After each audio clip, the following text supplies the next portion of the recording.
How we doing this morning, folks? Good morning, good morning.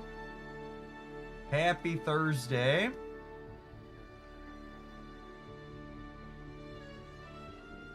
Let's grab the YouTube chat.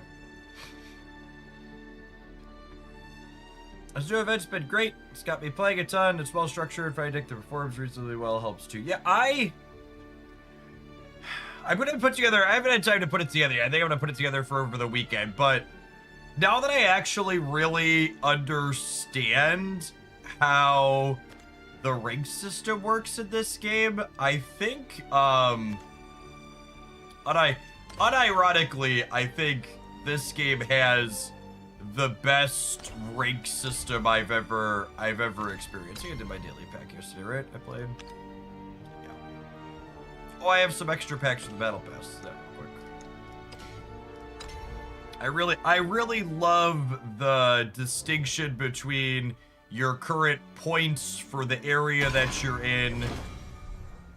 I love the distinction between the current points for the area that you're in and your MMR being a different classification and being a multiplier, so people who have higher MMRs get there with less grinding still, but everyone can just make their number go up. Yeah, the fact that the rank system isn't punishing, but still manages to reward you for playing well is such...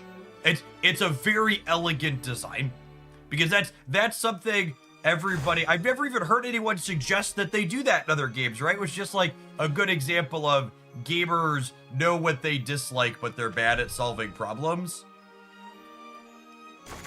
Because like ranked is supposed to reward you for skill, and everyone's always like, well, if you're the way you do that is by punishing people when they lose. It's like, I like that Shadowverse has found this really clean way to reward people for playing well, but not being punished. But not being punished when they lose.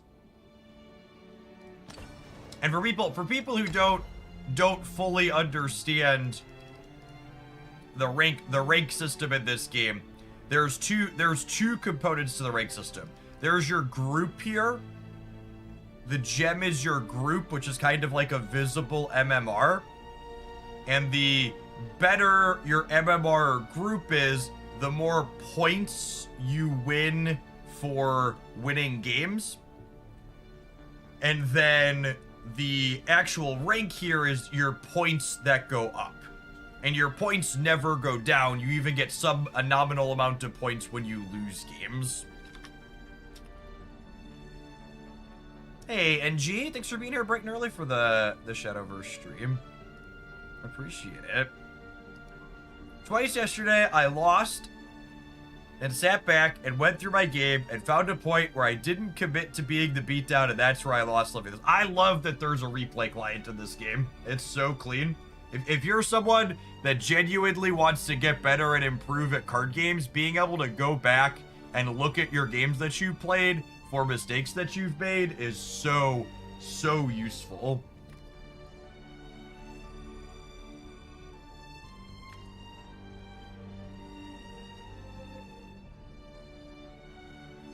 It's such a powerful learning tool. Excited to see something new? Well, new to me. What's going on, Monster Man? This game actually they did a re-release, like a kind of a 2.0 version of Shadowverse last week. I never played the first, but I've been enjoying this re-release immensely. I'm gonna start with some puppets today. We'll start with some puppets today.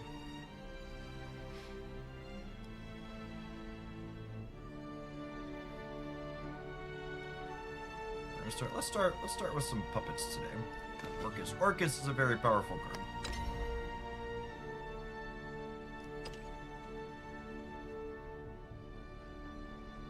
Is mass liquefying extras the right move? Yeah, there's nothing to do with them other than turn them into vials.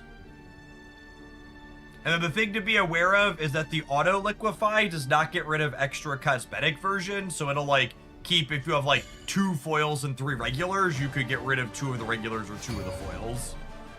Did that deck list have a QR code built in? It did.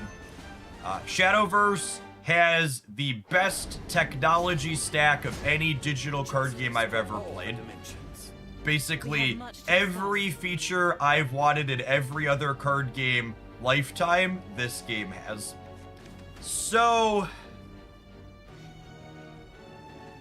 I think I'm gonna throw Olivia back, but in the Portalcraft mirror match, I think I'm gonna keep the Orcus. I think just having a bunch of Orcus is gonna be important for winning the Portal mirror.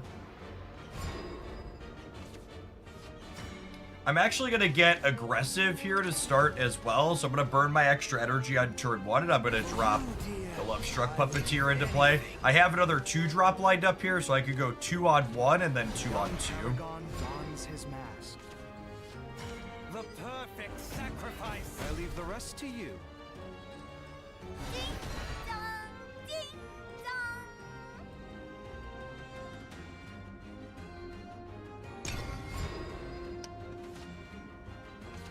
I'll be your mentor.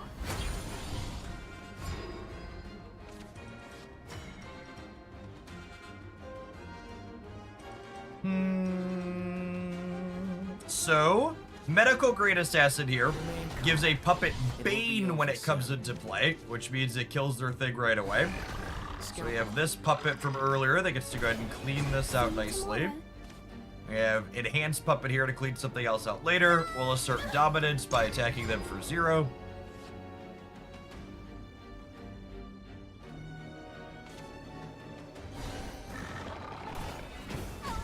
Like, even just going back to the things that Shadowverse has that other games I've played I wish had, Shadowverse even has 36 deck slots by default. It's the first digital card game I've played in a long time where I'm not like, man, I really wish they'd give us a reasonable number of deck slots.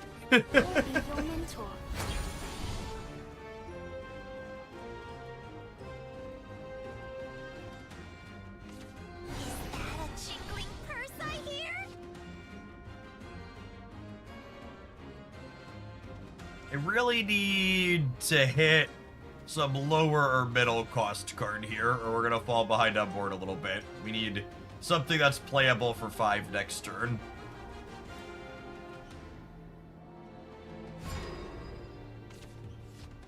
Honestly, Cherub's fine. I'm gonna go ahead and throw Sylvia back. She puts a card in from our hand back into our deck.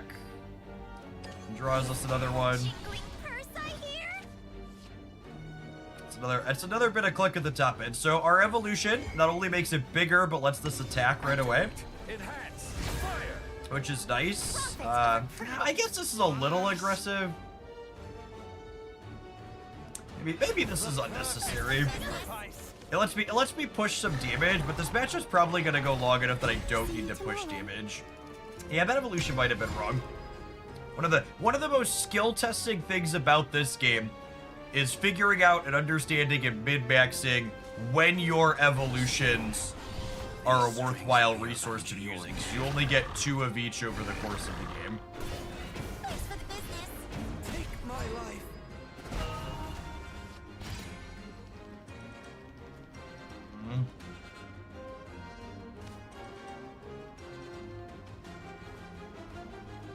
And they haven't used any evolutions yet here.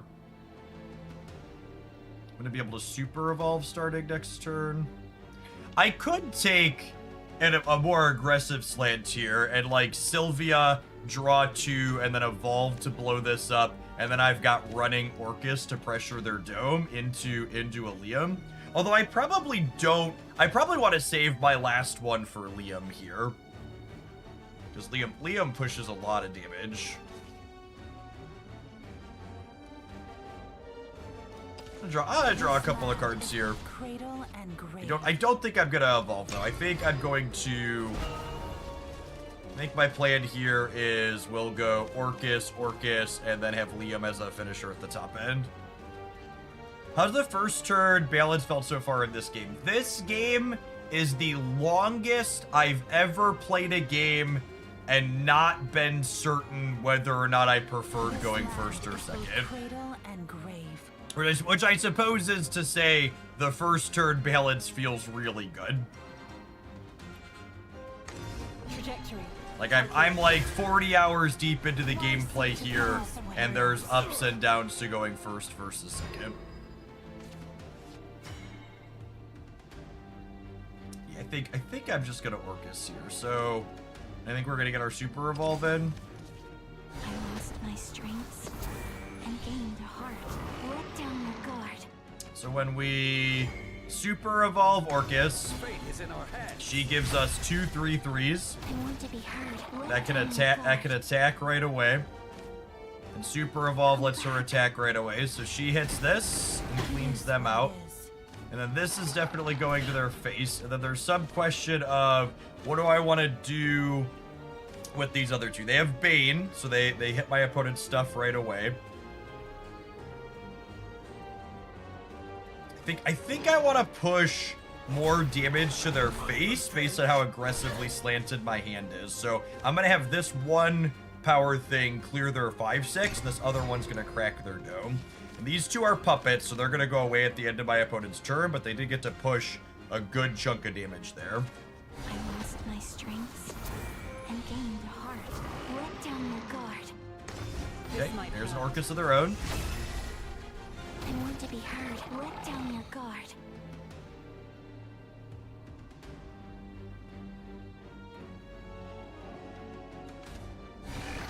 Let down your guard.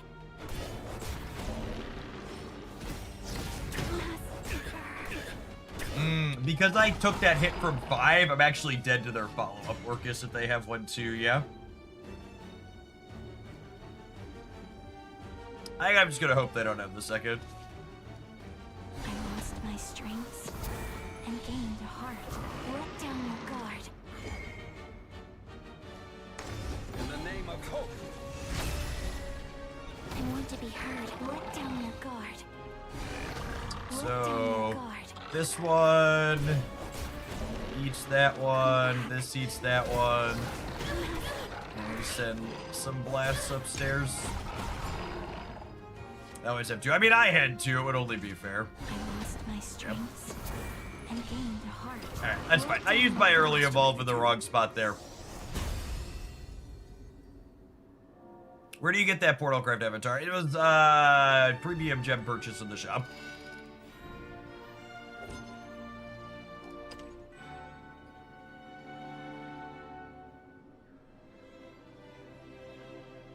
As a Roach man, I find myself evolving aggressively. The Roach decks do usually want to use their evolves pretty aggressively.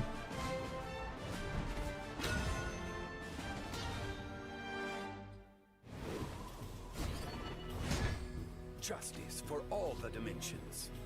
Alright, speaking of Roach mains, opponent is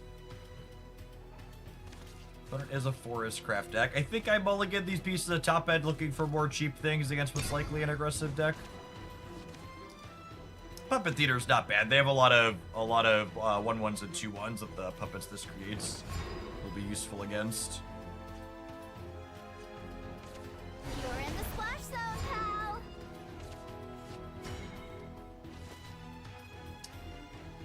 I think with multiple 2s in my hand, going second means I need to just go 2 into 2 here. This puppet lets me not take a point of damage against their deck that typically has an aggressive slant here.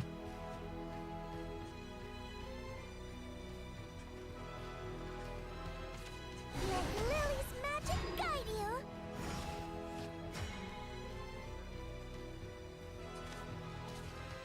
We'll drop the Lion Heart. I don't think there's any reason to play the puppet to hit this. They're going to be able to attack us with this next turn, but that's fine.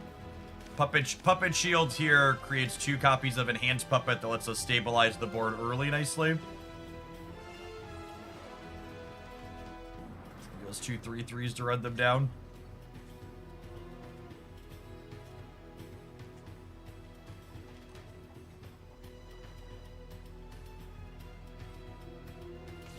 Godwood staff, awaken. Alright, so they kind of took the turn off to play Godwood Staff. This card lets them grind a good bit here if they continue to play things out. So we're definitely gonna grind plenty ourselves, right? Because a lot of card advantage as the game goes long. I'm gonna hit this for 2, and then we'll throw the puppet out here to finish it off. I should have practiced more.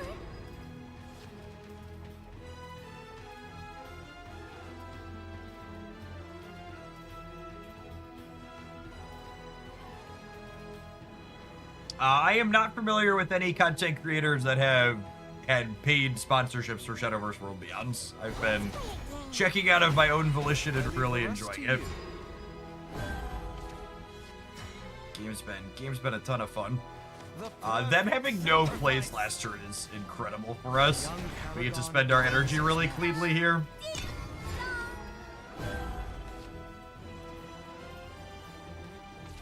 Journey's over, Phil. That's pretty good. So they have their evolve here, which lets them clean my board out. Fellowship. Get to draw an extra card though. Watch over you. Yes, I think I was incorrect when I mentioned the Shadowverse music not being okay to stream. I think it was explicitly the opening anime scene was copyrighted. It wasn't the Shadowverse music in general. So I think we're good to have the background music for the actual game going.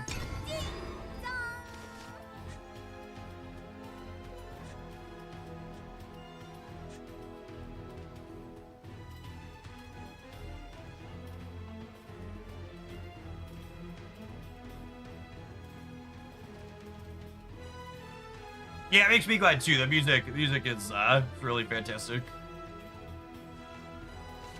Dogwood staff, awaken. I'll always watch over you. Oh, is that an alt art roach? I think that was an alt art roach. Sweet.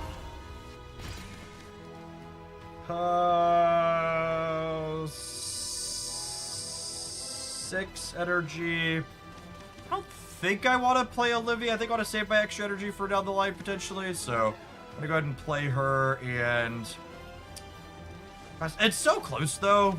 I guess I have other ways to gain life. I'll draw 2 cards here. Land is both cradle and grave. She's really interesting top end for these mid-range controlling decks. Either draws you 2 cards or gives you 4 defense back. Two very different modes. One good to grind, one good to help you sustain if you're under pressure.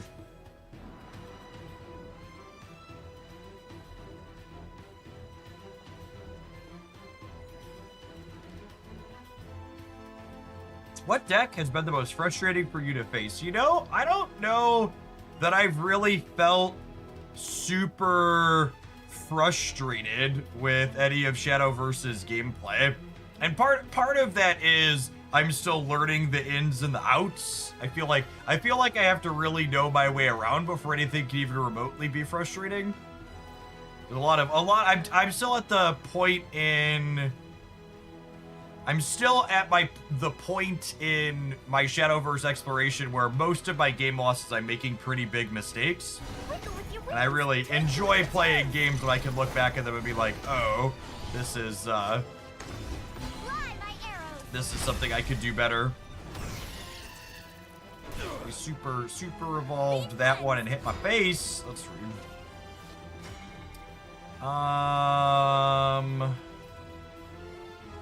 I think I just want to take an aggressive... I think I want to just take an aggressive stance back here, right? So I think my plan is puppet, so I don't overdraw, and then I'm going to Olivia, who gives me a little bit of life back. She draws me 2 cards and gains me 2 life. And then she gives me 2 energy. And I'm gonna Love Struck Puppeteer. And Olivia says, when you super evolve me, super evolve someone else. So super evolves can't attack the face, but when they kill a unit, they deal a damage to my opponent. So this will kill the roach, they'll take 1. This will kill this, they'll take 1. This will hit their face, they'll take 5. And then there's a hard hand size limit of 9 in this game. So this puppet can't attack their face, but I'm playing it out so I don't brick my card draw next turn.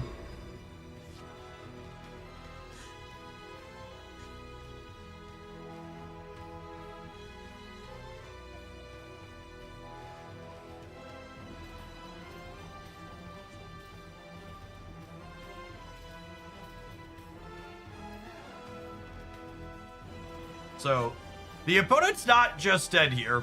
They have a 0 cost from the carrot, I believe. We're at 16. I think we're safe from 16 Copia, but there's probably a combination of cards that can kill me here. With their Roach deck.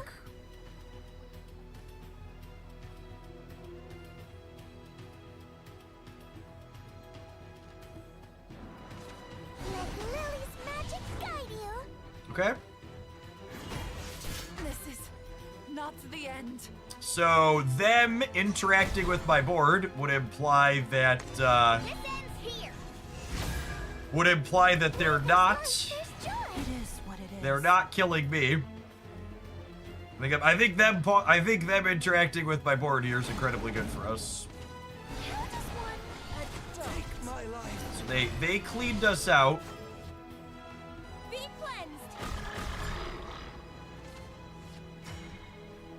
All right, there's Liam for down the line as one of our big finishers.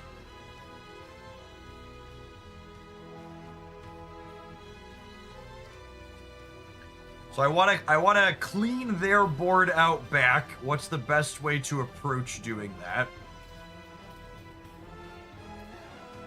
We're gonna play Medical Grade Assassin. It will be over soon. I'm gonna play this puppet, Scalpel. which has Bane, so it can kill this right away. I'm gonna play Puppet Theater, which gives me a puppet that I can kill their 4/1 with. I should have practiced more. Do I want to leave this one the ability to attack me? I don't think I do. I think I'm gonna play Yudi, and I think I'm gonna evolve her so she can attack right away, which lets her hit this so that way they don't have damage on the board. She also gives me an emblem, which heals me up a bit here. So at the end of every turn for the next 3 turns, if I have 6 or more cards in my hand, I gain a life, and otherwise I draw a card. Is this game skillful? I think Shadowverse has some of the most complex decision trees out of any card game I've ever played. Especially in the mid and late game, I look at my hand and I look at the board and puzzling out, okay, what combination of things can I do here? There's a lot of things you can do typically. And I personally have really enjoyed navigating the board states where there's a lot to do. Shall we begin the hunt?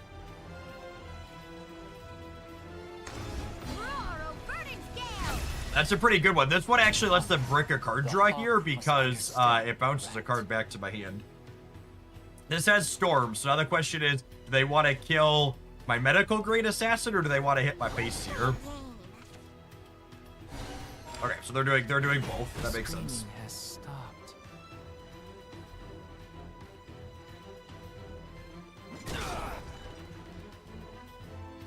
Be cleansed.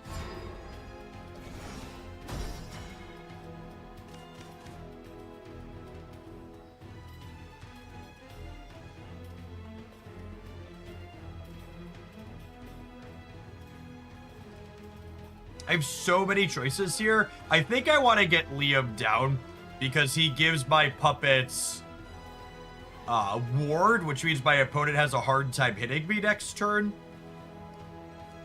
I don't play that, honestly. So I had enough play points for Liam in my mind. And then Liam also makes it so when these puppets die, they deal 2 to my opponent. And I could send these puppets into their 7/9 here. However, again, I don't want to die next turn. I could die from 10 to their copies of Roaches. So I want these ward cards in play to keep my opponent from what's it called to be? Oh no, I forgot the theater was gonna give me another card. This is again a mistake. I should have played this puppet and attacked their thing and thrown it away before playing Liam, because now I'm gonna brick a card drop. And there's 3 copies of Orcus in my 20 cards here who win the game on the spot, so not managing my hand size here could cost me the game very easily. So because I didn't play this and I forgot that we were adding a card to our hand, I'm gonna burn the top draw of my deck here next turn.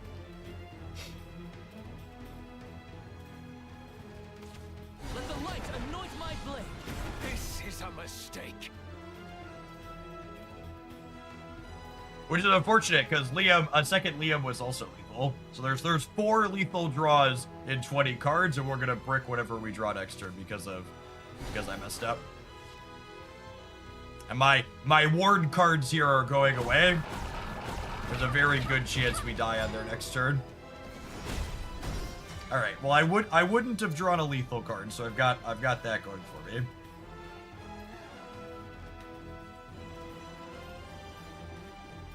What's my best possible line here?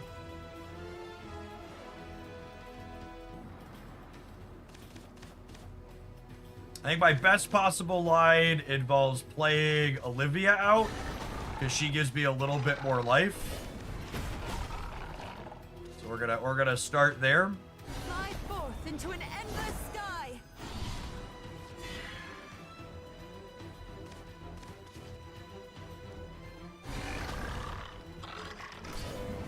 That. I'm gonna end up at 14, but there's a good chance they kill us from 14 with an appropriate number of riches. I'll be your mentor. All right, I mean, there's the Orcus. If they don't have us, we've got them. Neptune's Wrath. Thank you for the 5 months. Appreciate that. Welcome back.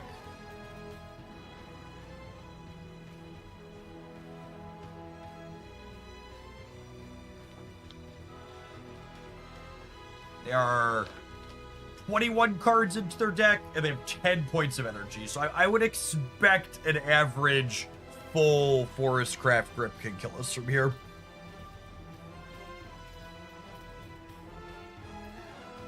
Ugh. Thankfully, we weren't punished for my mistake.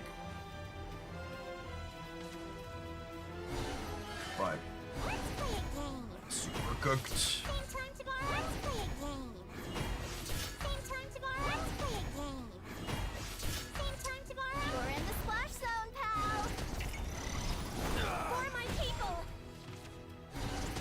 Wow, exactly lethal. So close. Could I have stopped 1 point of damage somewhere at some point this game? Is the question to chew on. It's so close. All right, I think I've got one more L in me for this deck. Oh, I have a play spells mission. I'm gonna reroll that one, I think. Not gonna do a lot of that today. All right, I need to take a pause for the cause to let some adverts roll here on the Twitch side so they don't happen over the top of gameplay. We're gonna take at least one more crack with the Portal Craft puppet stack. Thanks everybody for hanging out. Don't go anywhere.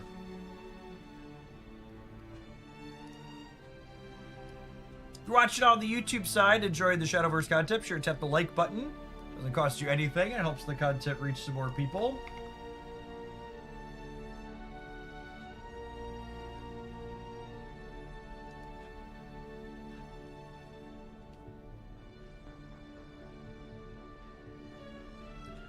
What am I supposed to do against Dragoncraft? Just swing for the dome faster. I mean, the answer for every deck is what do you do is kill them quicker. Is a real answer.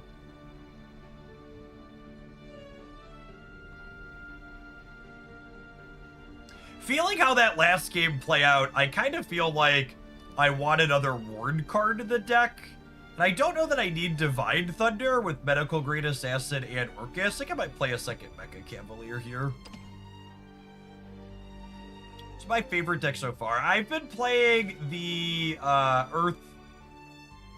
Earthright Runecraft deck a bunch off stream lately. It's been the thing I've played the most.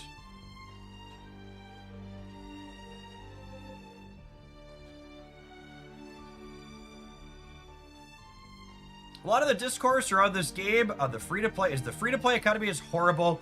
Has it felt worse than other games? A lot of the discourse on this game about the economy is just one of the most deeply stupid things that happens in every community.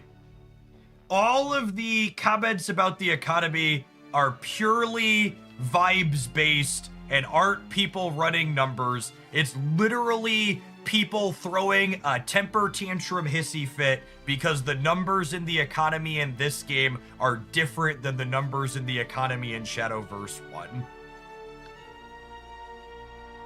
And it's just like very typical. I've decided I'm explicitly not going to make content covering the economy or talking about it, because if I'm honest, every time I make content for Marvel Snap talking about the economy, and it just has some of the most frustrating interactions in the world about it. So I've decided for this game I'm just going to make gameplay content, and the economy is the economy. Nobody's ever going to be happy with the economy in a free-to-play digital card game that's successful. From my point of view, the economy in this game does not seem markedly better or worse than the average economy. Which, for my Pokemon Pocket players out there, does mean the economy is significantly better than Pokemon Pocket, because Pokemon Pocket is one of the worst economies in any card game I've ever played. But this one doesn't seem particularly erroneous, but it also doesn't seem particularly... Like, I'm not going to tell you it's Rune Terra free to play, because games with those types of models don't survive. That's just not a thing that you're going to see.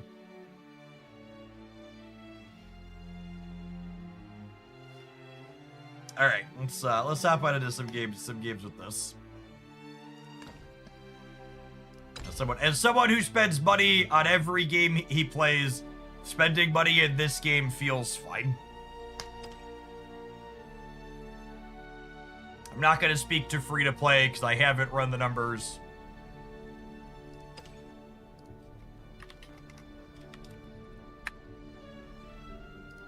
And I am not free to play.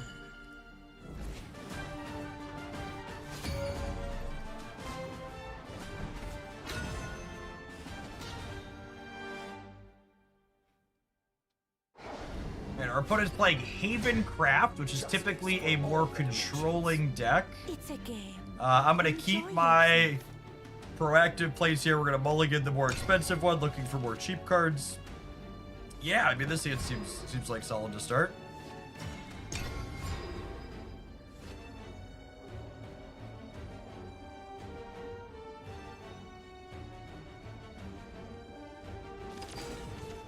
We are one and the same.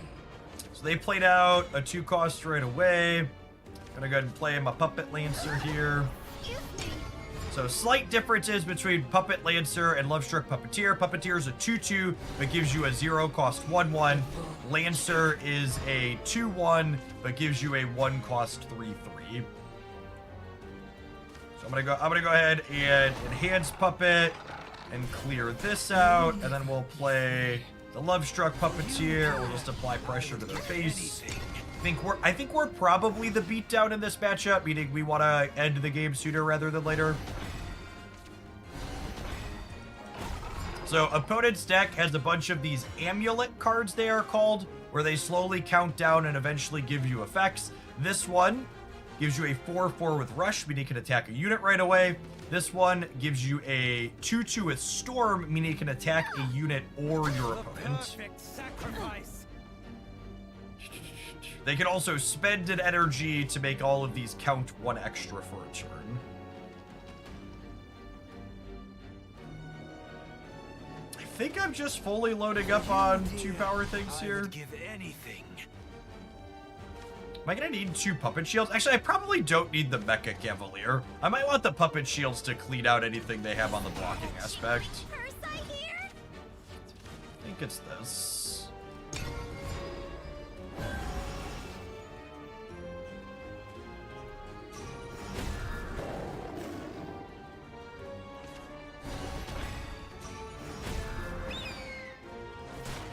Take my life. Take my life. All right. So Now, the thing to be somewhat concerned about here is my opponent's deck has a 6 energy card that destroys the board, but I guess they're 2 turns off of that. Talking about my position in the matchup, these evolutions are a valuable resource, and I think because, like I mentioned, I'm the aggressor in this matchup, I think that means I want to use my evolutions to pressure my opponent's life total here. So I'm giving this 2/2 with my evolve, so that way I could go ahead. I can go ahead and push some extra damage early. So they're still 1 turn off of their card that sweeps the board. So I'm gonna commit all of this pressure here to try and run them down. Well, I tried. Yeah, and we just actually able to just fully run them out of the game there. Just we mulliganed our expensive cards looking for cheap bottom end. We were able to find those. We're able to pressure them out of the game appropriately by assessing our role correctly. I think that's the thing I've missed the most playing games like Marvel Snap and Pocket. These traditional card games that have like the aggro mid-range control dynamic, the role assessment is very satisfying to get right. And on top of the role assessment, this game having the evolve mechanic rewards proper role assessment even more, which is great. I don't know what the window is to log in and get the 3 free legendaries. Anybody know? Comes death. So opponent's playing Swordcraft.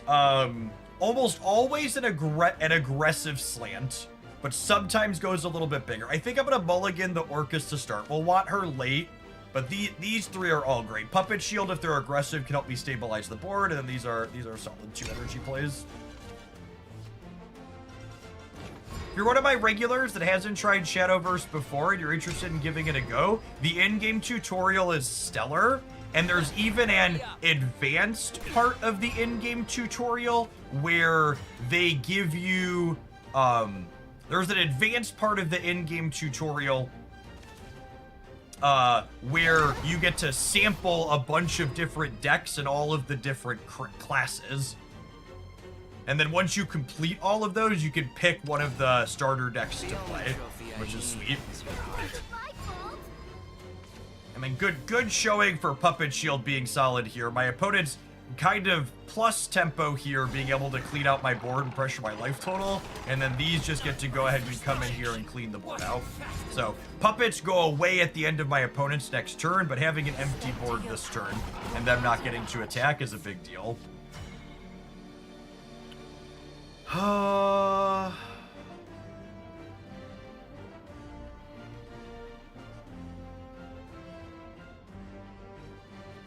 have some choices here. So I think I'm gonna kill this just so I can get it out of the way and spend my resources with this enhanced puppet, but I need to decide, do I want a medical grade assassin or Yudi this turn? I unlock the ability to evolve next turn, and Yudi's crest giving me extra life in an aggressive matchup means has a lot of value. So I don't think I want to put her down because there's a chance she would die next turn. So I wanna wait to play her out until I can evolve her, I think.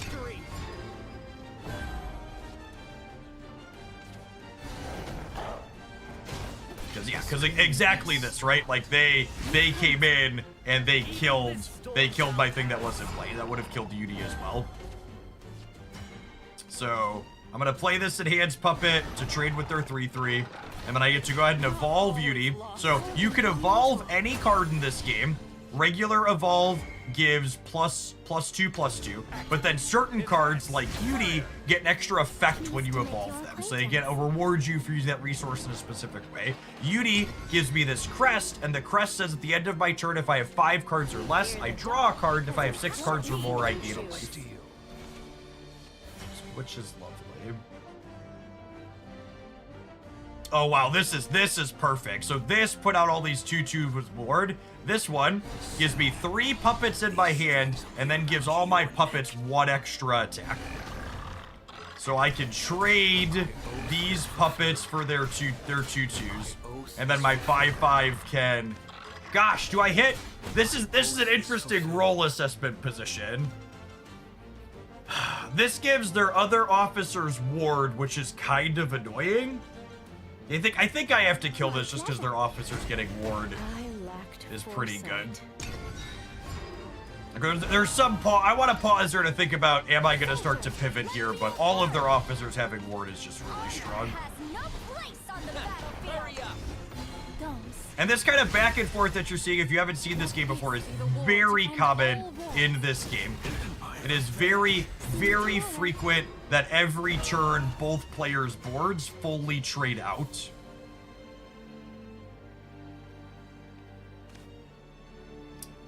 Speaking of, we're just going to go ahead and interface with their board here. So I'm going to play Olivia, who draws me 2 cards, gains me 2 life, and gives me 2 energy back. And then I get to go ahead and play the Puppet Lancer out here. And then I'm going to super evolve this into super evolve this. Even fate shall fall to this blade. Follow my And then lead. this can kill this. And then this can kill this. They did get to survive with one thing in play, and this does have a barrier. So I think we're ahead right now, but this game is far from over.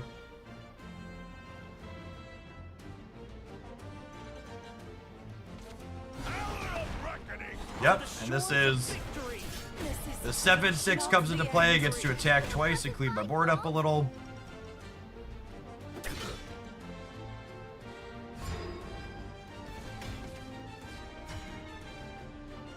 It's a bell ringer.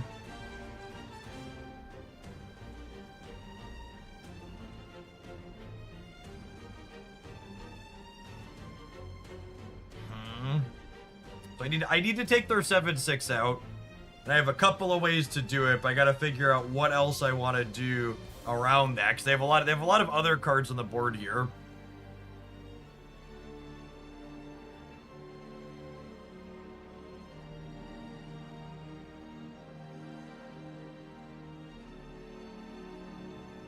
I think I want to just get. I think I'm gonna burn my evolution here, and I'm gonna get back up to 20 life. Cradle and grave. So when I evolve this, I get to kill an enemy follower on the field. Why seek to And then when she evolves, she can attack something. And then we'll go ahead and play the Bell Ringer out.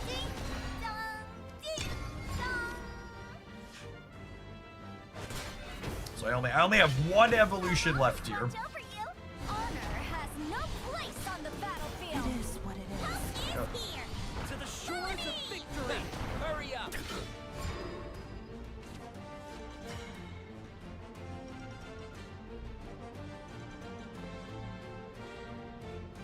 I can clean out most of their board here, yeah? Remain calm. It will be over soon. Scalpel. I demand a rematch.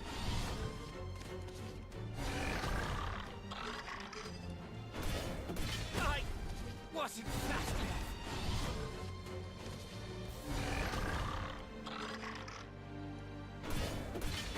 Do I want to spend 1 energy to kill a 1/1? I don't think so. I think I hold this. I'm going to gain 2 cards in hand from these up to 8, so I'm not bricking a card draw.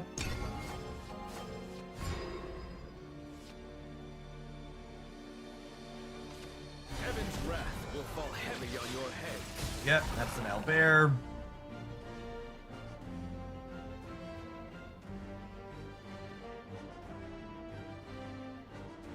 So, this is their big finisher. They can super evolve this and dome me for 14 down to 5.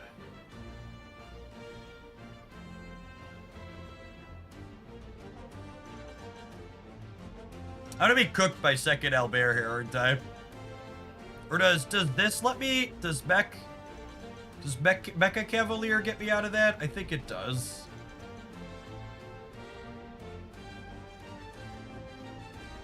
They're trying to decide if they want to evolve or super evolve. Pluie de paix. A flash of lightning, a stroke of fate.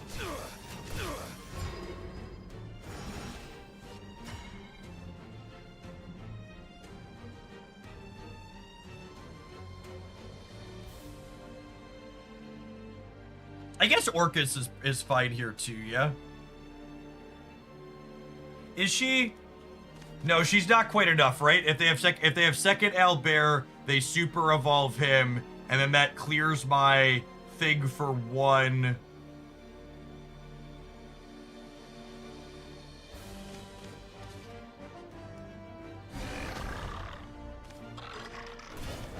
Not all is lost.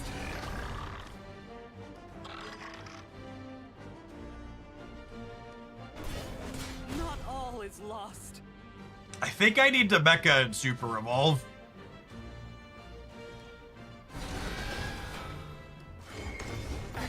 Just because it gives me a giant pile of ward things. And if they don't have another owlbear, the mechas here. The mechas here are really, really reasonable. I mean I'm not dead to owlbear, and so again, I'm not playing Orcus here because Orcus means I die to their second copy of owlbear. Their second copy of owlbear would come down, and it would hit me, clear the Bane thing and hit me for 1, and then attack me for 6 directly. I played this because otherwise I would have died to a second owlbear.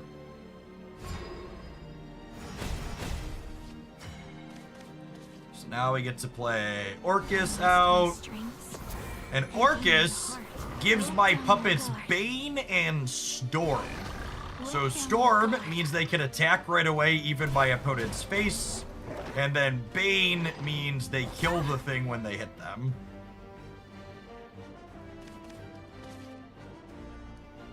For you, dear, I would give anything. I think I'm doing at least one more point to their dome. There's a question of if I want to play this one out too. I think I do. Now there's value in holding this in case they have something I want to kill next turn. And we're out of evolutions on both sides at this point. So if an owlbear comes down, it's not lethal anymore.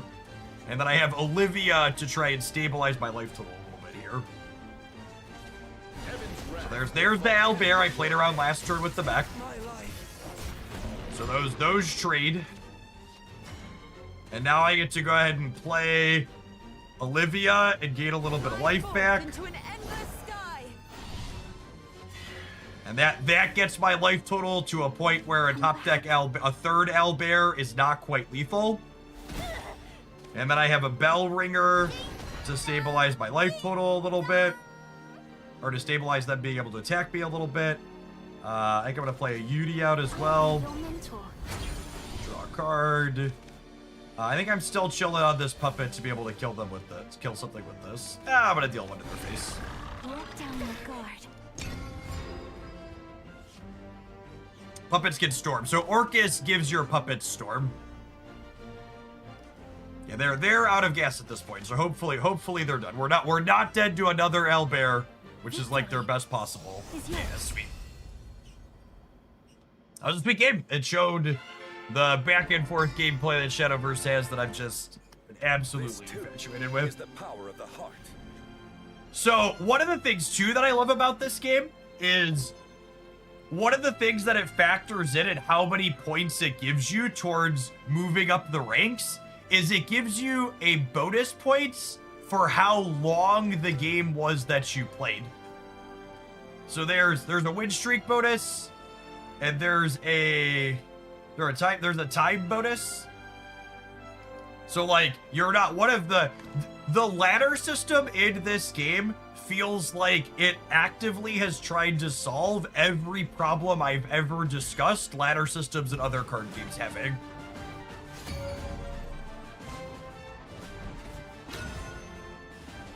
How goes the Shadowverse? It's been a lot of fun.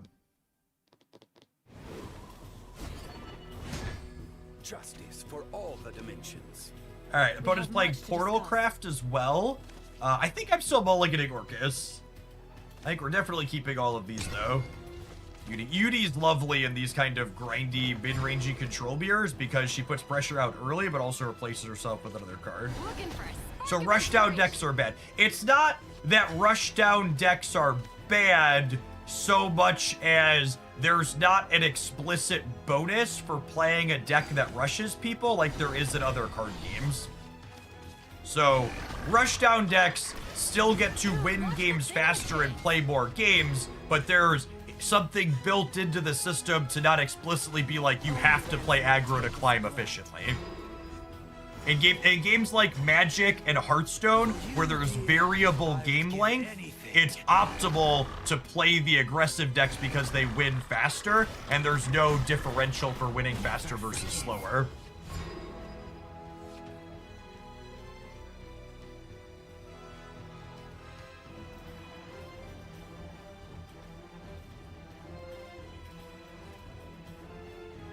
And so it is really cool, yeah. For you, dear, I would give anything. It sounds like they really understand how ladders work in these types of games. Yep. Sacrifice. Take my life. I'll be your mentor. So the board's clean here. Well, we're up a little bit technically. We have our 3/3 and they have nothing. We'll see what they do here. I think in the Portalcraft mirror, ideally I want my regular evolves to be going towards Liam, and I want my super evolves to go towards Orcus to push the most damage possible. Change doesn't scare me anymore.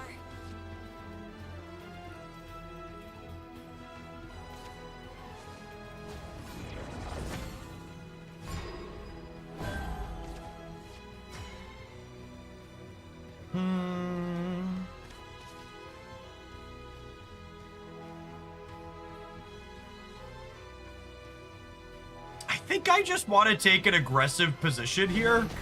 Because I want to get their life total low so that way Orcus and Liam can finish.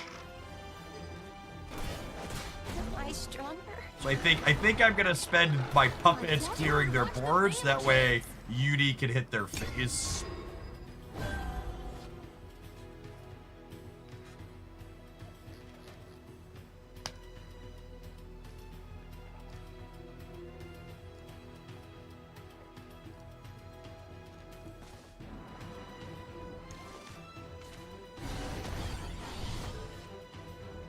That's kind of scary. So it says whenever they fuse one of their artifacts, they deal 2 to a random thing. So they're gonna get to clean my board out here.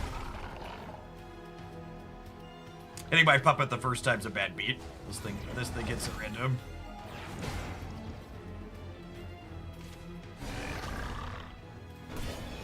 See you tomorrow.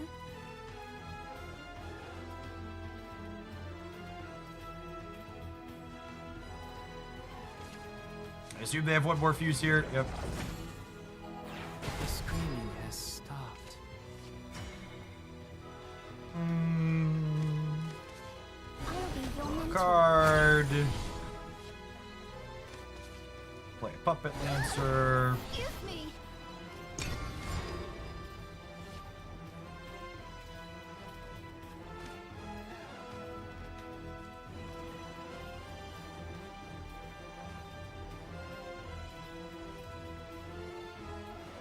How different is the gameplay between groups? Anecdotally, as someone who's been rubber banding back and forth between Sapphire and Diamond, I don't think it's really felt like a meaningful difference playing in Sapphire versus playing in Diamond.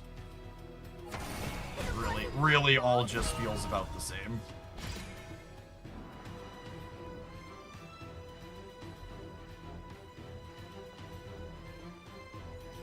So they've burned one of their evolutions.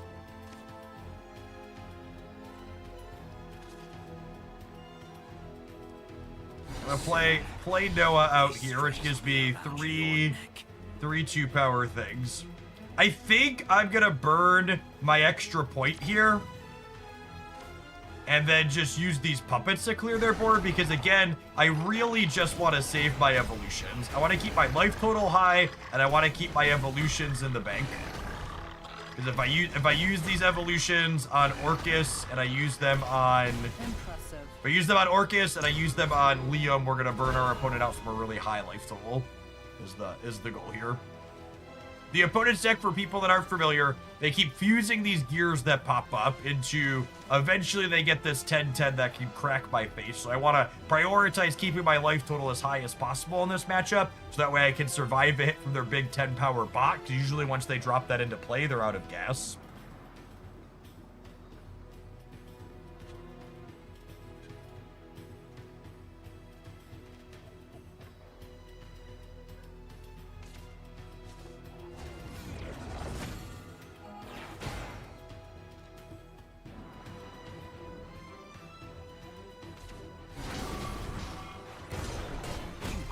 Okay.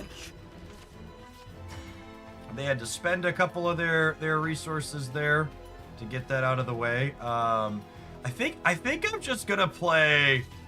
I'm just gonna play Noah out here. He doesn't overfill my hand. I think I want to hold Sylvia to be able to gain 4 in this matchup, because again, it's just so important that I keep my life total high. And I have plenty of cards in my hand. Olivia can draw me cards if I need it. So I think she's gonna be reserved for keeping my life total high.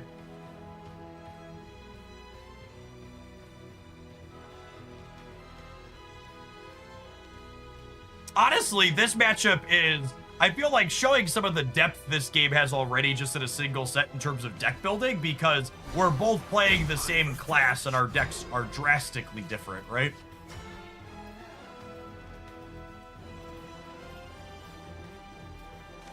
How do we feel about Orcus? Crack them for 6 with these puppets. I think I'm kind of into it. I lost my strength. And I just don't need to use a super evolve on her. Let down your guard.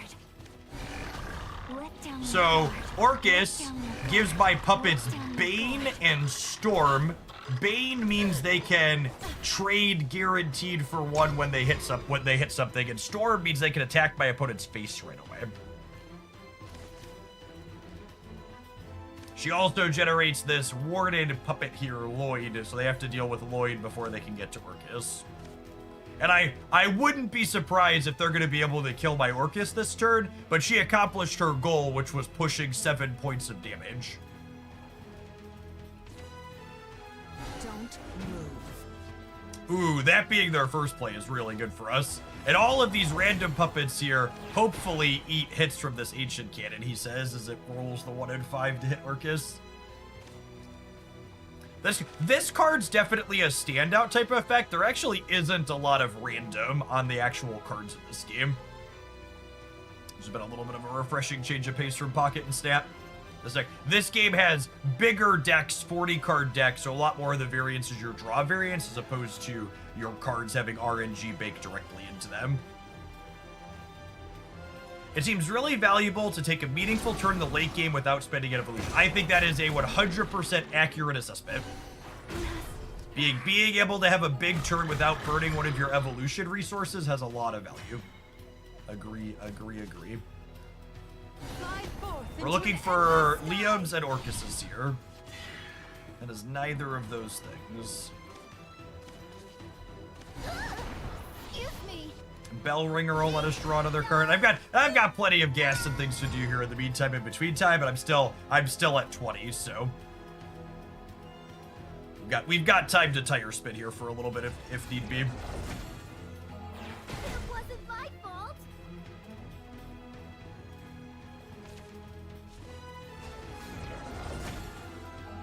I'll always watch over you. So they have a bunch of artifacts in their hand. They confuse the big monster, but the big monster doesn't kill me, and we'll kill it on the backswing. Don't move.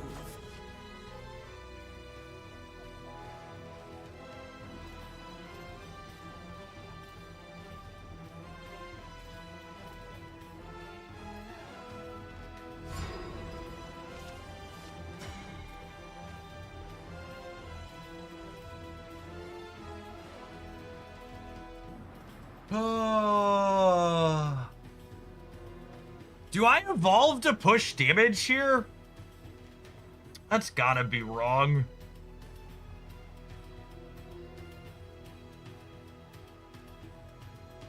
It would also give me something that's big enough to survive their hit, though, and like they're so low at this point. think I want to evolve to push damage. Into an endless sky. Yeah, there's a Liam.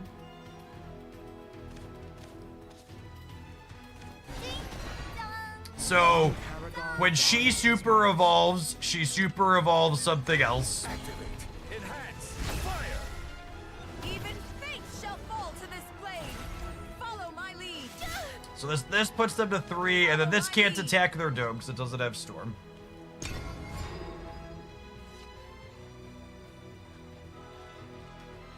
I was loving the Abysscraft aggro deck. Yeah, it's one of my favorite beatdown decks for sure.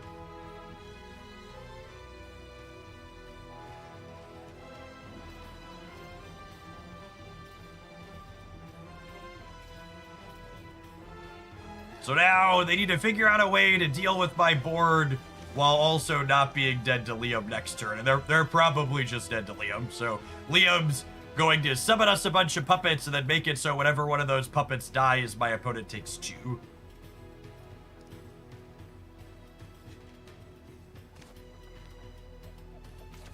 I lost my strengths and gained a heart. Let down your guard. This might hurt. I want to be heard. Let down your guard. I'll always watch over you. This is not the end. This is not I the leave end. the rest to you. Okay, and then Liam is lethal. Your perfect heart. I must We have evolve it. him. Fate is in our hands. Only I am perfect. And then whenever one of these dies, my opponent takes 2. So 2 of these die and they die. I won't give up.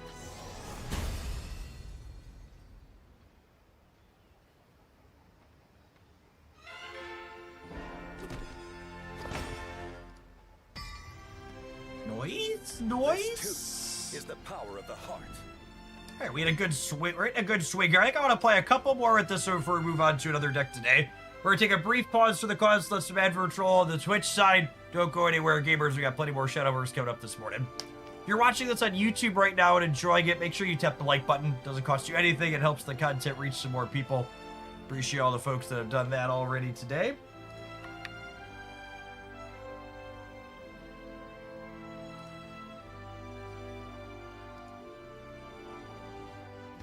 The ladder rank and group design was a little confusing on first look, but maybe the ladder with the might be the ladder with the least feel bad TCGs. Yeah, I completely agree. Once I understood how the ladder and grouping system worked, it was I like it a lot. It's really elegant design.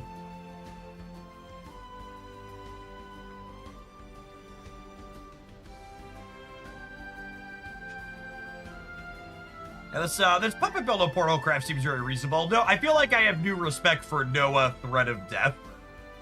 He had felt clunky in some of the other hybrid Portalcraft builds I've been playing that were doing like artifacts and puppets, but being more all in on the puppet makes his giving you 6 points plus worth of things really reasonable.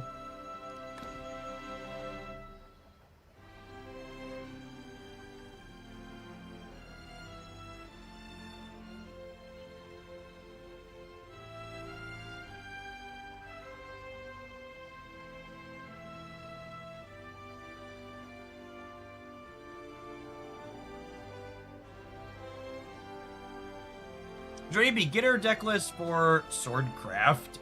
Just play a lot of your low curve and little top-ended Storm.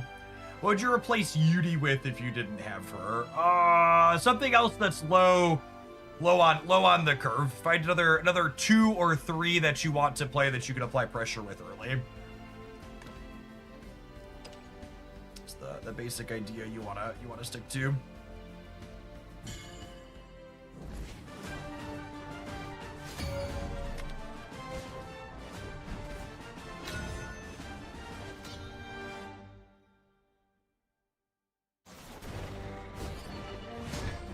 Justice for all. Alright, so Runecraft on average tends to be more controlling. Well done. We're gonna mulligan looking for curve here. Meaning we want cheap cards to go like 2 into 3 early.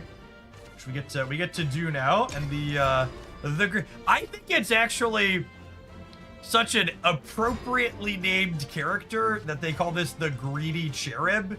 because it really helps smooth your draw when you've got too much green in your deck and you've got a bunch of 8s and 10s in your hand. We're gonna throw Liam back into the old deck here because I don't want to draw my 10 drop till much later if I can avoid it.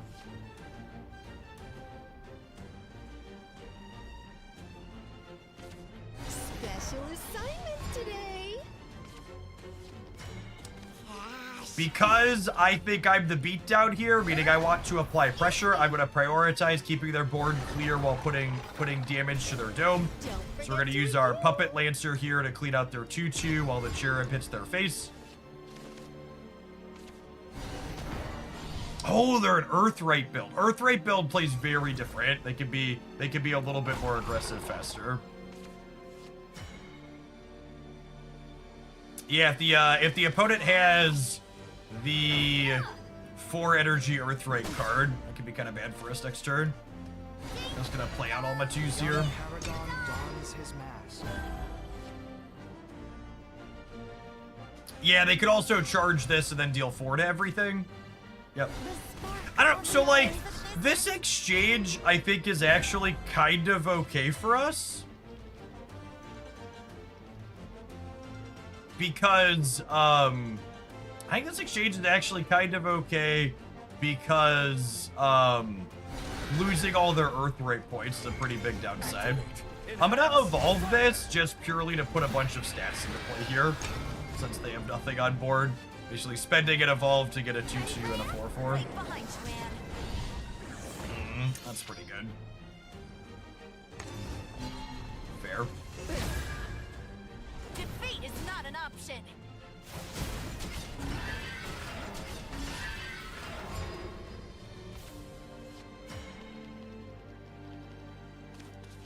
Remain calm. It will be over soon. Scalpel. We're at parity in terms of evolution now.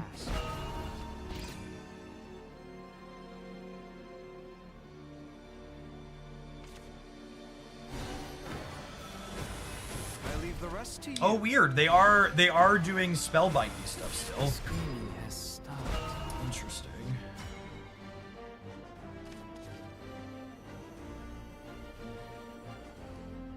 Fly forth into an endless sky. I think with the Puppet Theater, I saved my Super Evolve. Okay, I think I definitely want to be Super Evolving my Orcuses if possible in this matchup to push a lot of damage. To the edge of what's known. Get lost. You're done. So they're gonna hit me for 8 here. This is not the end.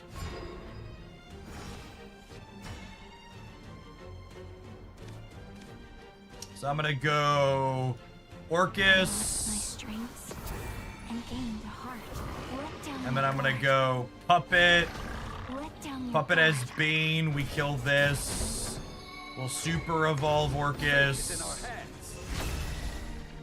I want to be heard. Let down your guard. Come on. Orcus kills this.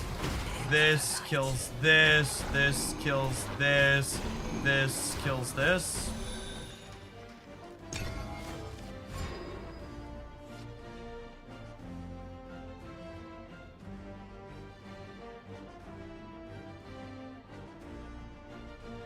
So they blinked first on Super Evolving this game, which gives us a little bit of a tempo advantage.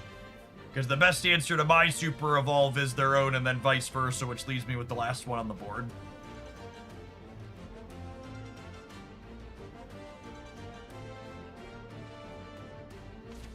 New year, new me. Okay, let's them clean us out without burning their Super Evolve. All right, are they gonna steal that Super Evolve tempo back here? Basically, it looks like it. Because I'm gonna need to Super Evolve to clean this board out, and then they're up a Super Evolution. Oh, yeah, I think I have to Super Evolve to not be cooked by these 8/6s. Let's open on this. But... Fly forth into an endless sky.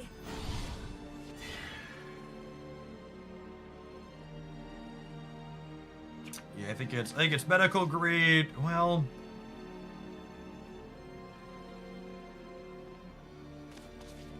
yeah, it's medical grade assassin. It will be over soon. And then we puppet with Bane.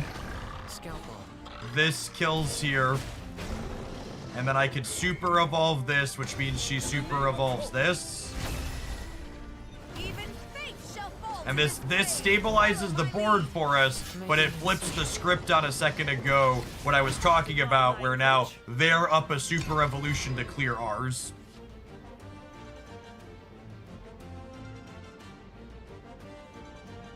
The best answer to a Super Evo is a Super Evo typically, so being the first one, being down one, means that your opponent's gonna have one that can potentially survive.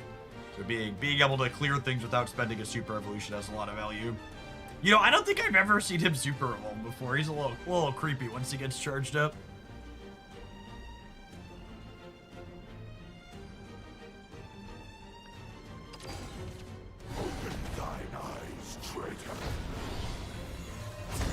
None shall escape the lash of my flame. Possess the original This is not the end.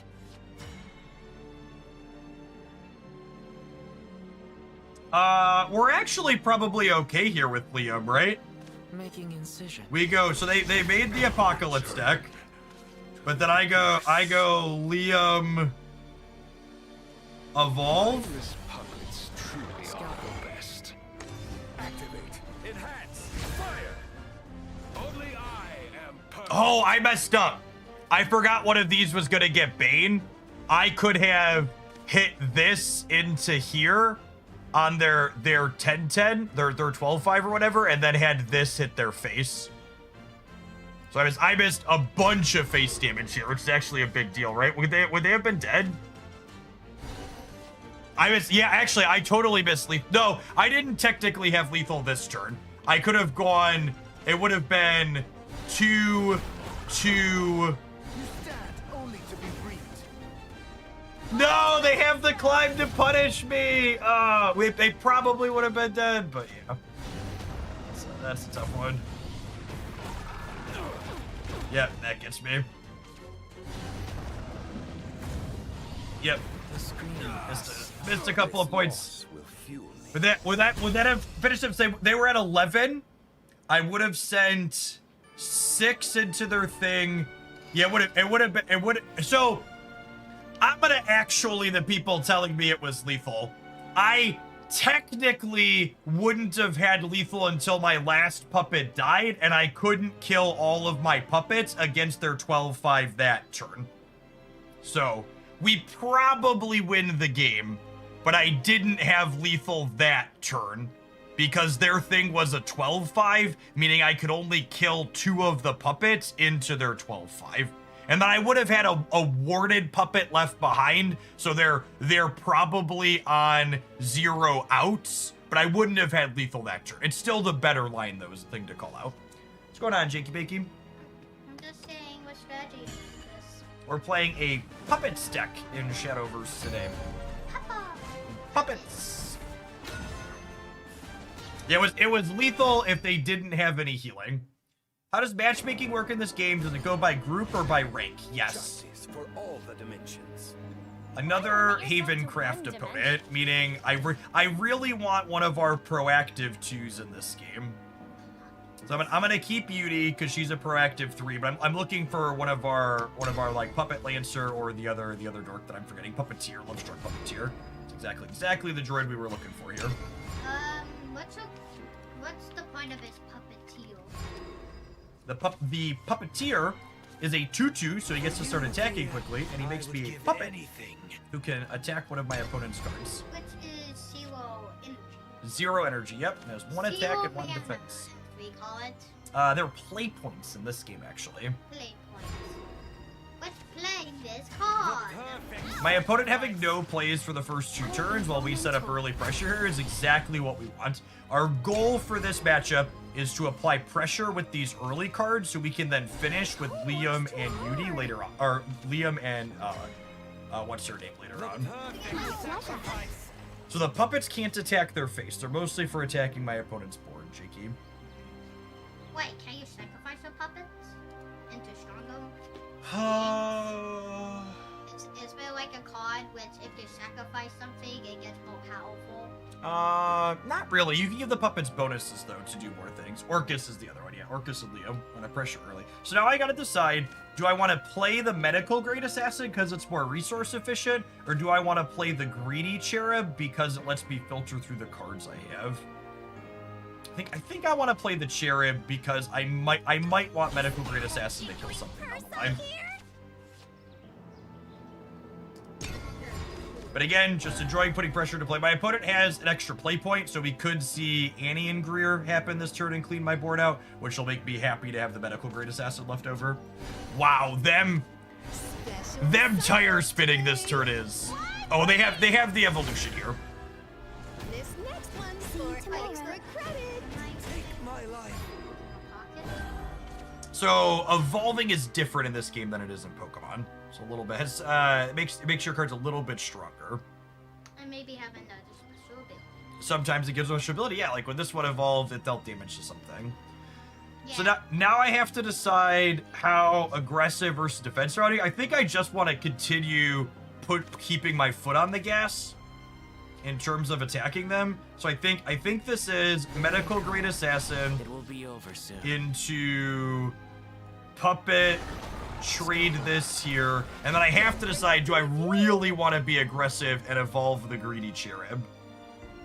I think I want to save the evolution for Sylvia potentially. So I don't think it's worth pushing 2 points of damage here. Wait, Why didn't we play the normal puppet? So I held the normal puppet because it's 0 energy at some point in the future. Could have value. So I could, like, play the normal puppet on a Liam or an Orcus turn, for example. what's that skull about? The skull means this has a special ability when it dies. And what about Flash? The screaming test. So this next turn's actually a turn where we're gonna get rewarded for that decision I made last turn to play the 3/3 as opposed to the 1/1. Because now I get to play this out, and normally I have no energy, so I wouldn't be able to play that 3/3 puppet, but I can play this 1/1 puppet, and the 1/1 puppet is enough to kill their thing. I'm also getting rewarded here for choosing to save my evolution, because now I can use the evolution on Sylvia to kill their 8/6, and then have her attack and clear this 3/1. So that resource efficiency that I chose 2 turns prior was a really big deal here. And that sequence there really highlights what I've loved about this game in terms of just how many sequencing decisions there are game to game. So many choices. It looks like that card has some extra defense. Which one? This one here? Yes. It has the ability ward, which means I have to attack that one before I attack anything else. So it's like a shield. It is a shield. Yep, that's exactly right. How do you do it? Oh, you gotta get your points to shield up.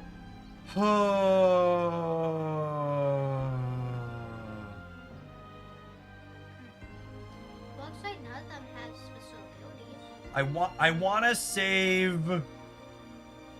save my super evos for Orcus, I think.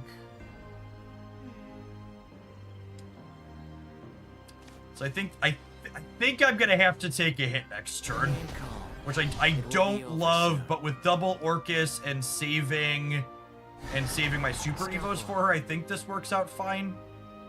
So I can trade this here, and then Puppet Shield gives me 2 3/3s, who I can send into the 8/6. Oh, that's good. I'm leaving them the 6/6 here though, which is not amazing for me. But hey, you gotta do it.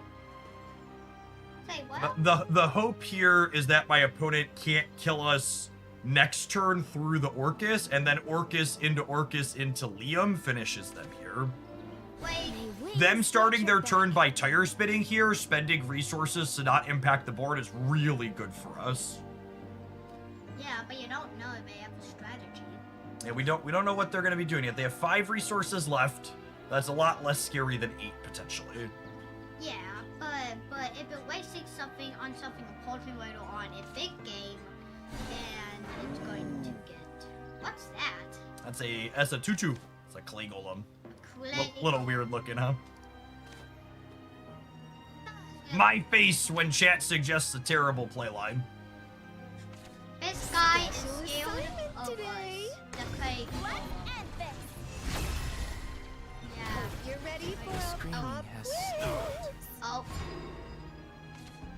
Okay, so now I have to decide how much of my Orcus is keeping the board in check and how much of my Orcus is punching their face. Let down your guard.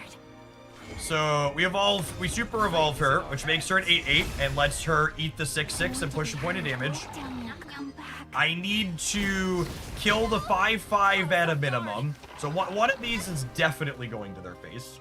How about you? I think I'm hitting this. I think this is going here. And then I think I'm leaving them the clay golem. And I'm hitting their face for 3 down to 4 with the second Orcus in hand. But why? Because I don't think the clay golem can kill us next turn. And getting them to 4 makes my next Orcus very likely to win the game. Although the Craig Golem could kill this guy. He could kill that guy, but see, we're racing here. In a card game like that, that means we're just trying to get their points to 0 before they get ours. So if they trade with our board, we're kind of okay with that. Okay, so even if they break out my most powerful guy, To the edge of what's known. I think so. And I think Kuon here is actually their most powerful, and I think we're still gonna be okay here. So they can. This does 6. This does 4. This does 2. Like the fervent So that's a total of 7, which is very shy of. Which is very shy of our 14. Yeah, I think they're just cooked at this point, right?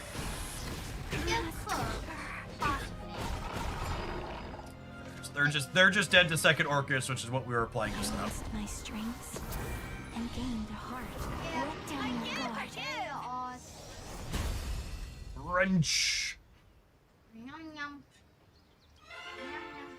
Victory! We got our last victory chest for the day here too.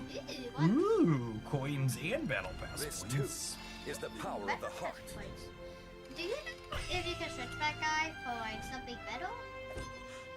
So this guy is just cosmetic. He doesn't impact how strong your deck is. He's just your leader that appears at the bottom. Spellcaster. I think they call him your leader in this game.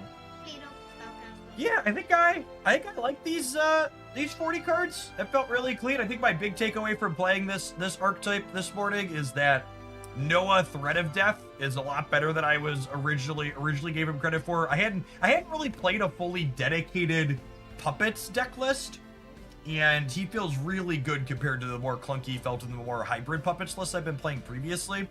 I think my other big takeaway from playing this, if you want to pick up puppets and play it for yourself, is that it's really important that you save your evolutions in this deck. Your super evos need to go to Orcus so she can push damage for you, and I think it's really important that you save one regular evo for one of your copies of Liam at the end of the game. If you have 2 super evos for Orcus and 1 regular evo for Liam, Liam's gonna do 6 to 8, and Orcus is gonna do 6 to 8 as well, and then you add a couple of chip shots damage here, and it's very difficult for a lot of people to keep up. The cards, like cards which are not like monsters, but they Yeah, they call them spell cards in this game. spell cards. What is the best spell card like? The best spell card right now, there's one called Dimensional Climb that lets you redraw your hand, but that's not one that this deck can play. It's more Elisa. Hey Jeff, I got into Shadowverse yesterday. Is there a good resource for deck lists? I'm looking for something I could get started. What's going on, Crazy Duck? I don't know if anybody's explicitly put out a bunch of budget deck list type stuff. I think it might be something I try and do this weekend or maybe early next week. I'll probably have time to sit down and do it over the weekend. I didn't feel like I had a good enough grip on the pool of cards to do budget deck stuff to start, but I feel like I've felt my way out and understand a little bit what's better. Hey, Jakey, thanks for coming in. Love you, bud. there's a Reddit post for meta reports in the Shadowverse subreddit. Where are they pulling data from to do a meta report? Is there somewhere coalescing data? So I wasn't expecting to do. Is there some type of like deck tracker or official data source or tournament data that's published somewhere I can look at? So yeah, I know there's been a couple of tournaments, but is there like actual full data from those tournaments, or just like people are looking at like just top 8 deck lists, or what's the deal with that? I'm a huge data junkie, but like I need reasonable good data to pull from.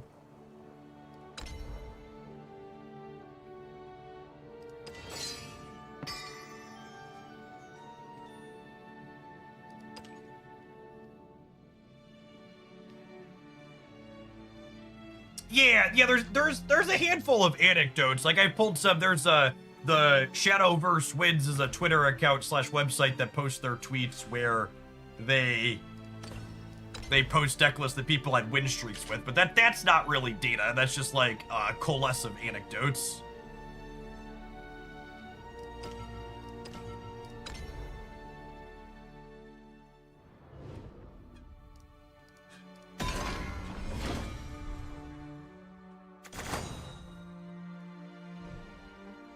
More than anything.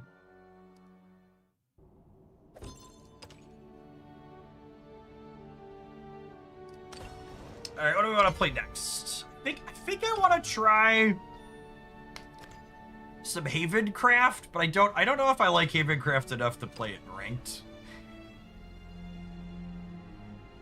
I don't know. I feel like I need to play some unranked games with this. To get a feel for if it feels like it's functional. Oh, you know what? I think I have park missions to play some at the table in the park.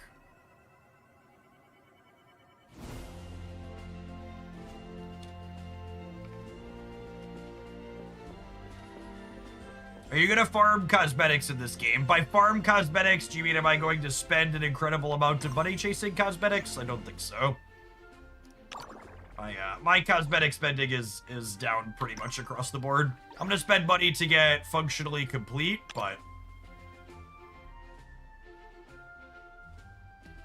complete 10 matches at a battle table without players quitting. All right, let's do some of those. Where do you find a battle table? It's here. Up for a game?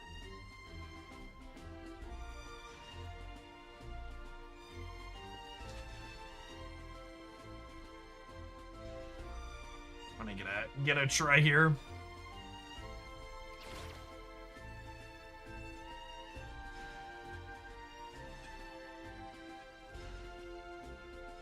Doesn't matching take a while? I queued for one of these the other day and it went relatively quick. Yeah, 30 seconds is pretty quick.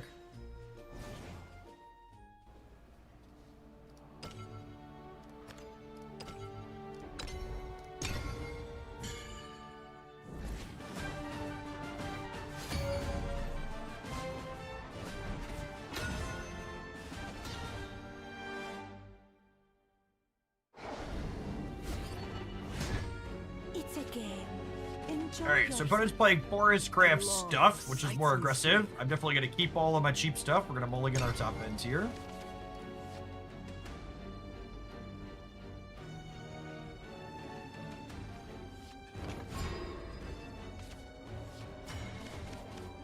I think I'm going to open on the winged statue. This one makes a 2-2 with Storm, so I'm just going to prioritize getting the ones down that put pressure on the board. You're in the splash zone, pal.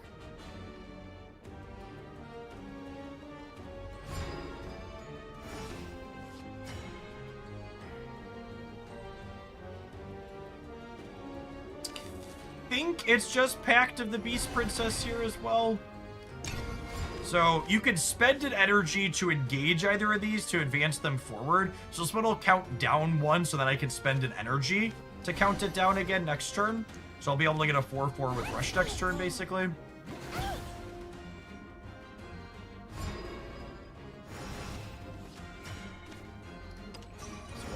engage this so I can start impacting the board. I kind of don't mind getting Darkhaven Grace down, but I also probably want to draw some cards with this. This one counts down for 3. I'm going to go ahead and engage this one so I can have the 2/2 with Storm next turn guaranteed.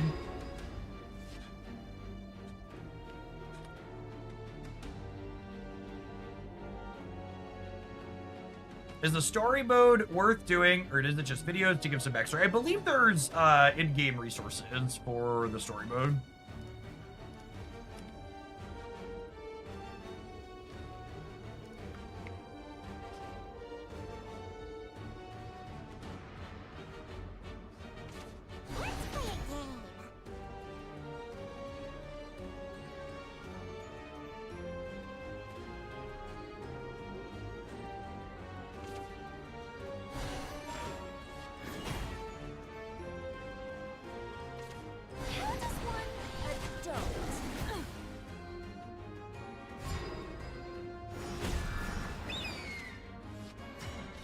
So, well, Darkhaven Grace. I can engage this for 1 to give 1/1 and gain a defense back. I must say, I do really like that all of the engage modes on these amulets let you fill your resources in very cleanly.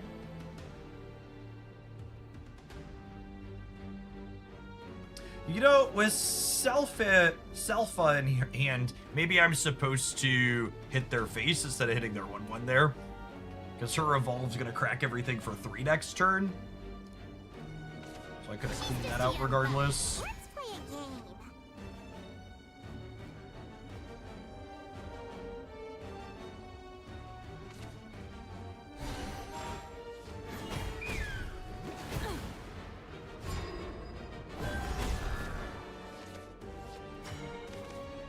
Draw an amulet. Amulet cheaper. I don't know that I want to burn an Evolve on her. I think I'm just playing her to be resource efficient, but I'm going to let them crack through. Killing 2/1 doesn't seem very good.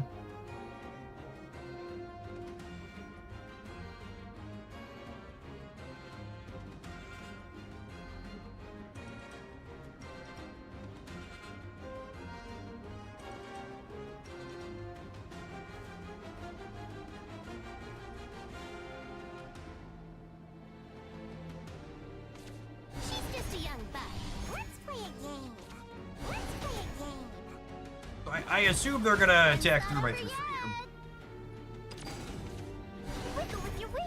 here. They are gonna attack through my 3/3 very efficiently. Okay, and now at this point, it feels like it's probably worth spending an evolution to clean their stuff, yeah? And then I gotta decide, would I rather give this 1/1 or would I rather get the winged statue down? I'd rather get the winged statue down because this I can't restore past 20, so I don't get the heal from this. I'd rather get a countdown on here, I think.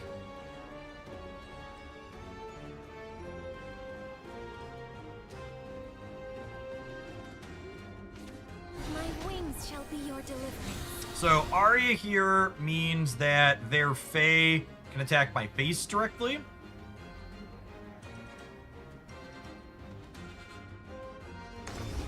Super evolve her, which gives them some Fae. So this is gonna clean my ward out and hit me for 1, and then they're gonna go ahead and crack me for 3.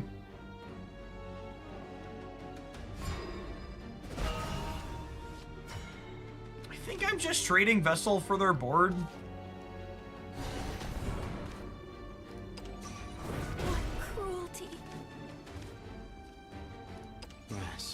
I can engage that just to gain 1. Okay. Good to know. I don't know if this was better than counting this down, but gaining life points never terrible in the Roach matchup.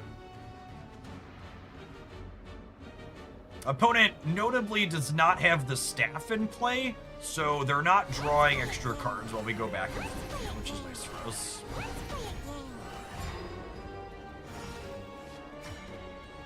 Well, that seems like they're probably cooked then, yeah?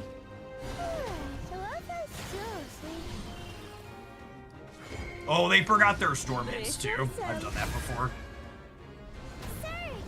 Same time tomorrow? Been there, done that. Rest.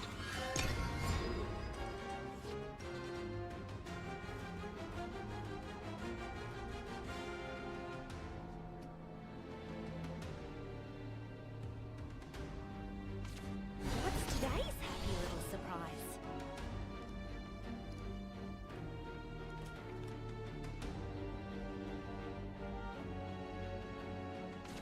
Let's play a game. Opponent still has 3 evolves left, but only 1 super. Let Lily's magic guide you. Yep. Would not be surprised to see them cash in an evolve here to draw a card. Okay. Nap time.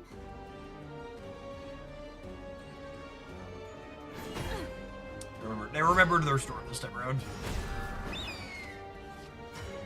And then Janine here, so strong with these cards that put units into play at the start of our turns. This clears my opponent's board and gives ours +2/+4, and then we can engage this to make this even bigger, and we can crack them for 5. And at this point, I think the writing's on the wall.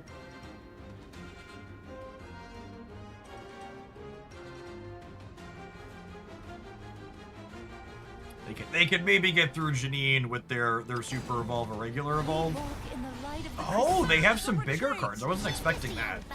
Let's play a game. Don't look away.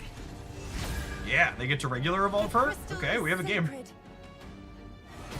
Thanks for showing me this game. I'm glad you're having fun with it, kid. A sweeter new card release we've had in a while.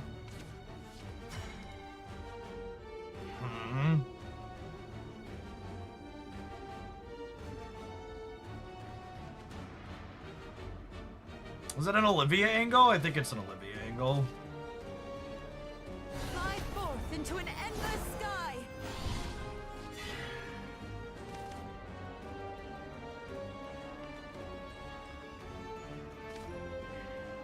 I think I want to play this one so I can play Packed Out this turn too.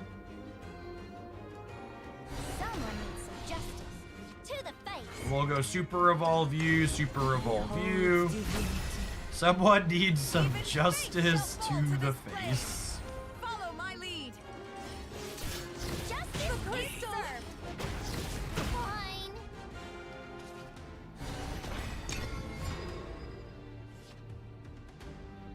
If they have another one of their enters to destroy something, Walk in the light of the crystal. we're gonna play a real game here. The end. Full of splendor. And they super evolved this time, so it's not taking damage on the backswing. I lost. Let's play a game. Let's play a game. Alright, so they're wholly and fully out of gas this time, yeah? So something that's worth calling out here is that evolve effects get triggered by super evolve. So when I super evolve this, she's still gonna destroy. Or they're gonna destroy Crystal. In the dark. one of the things my opponent has.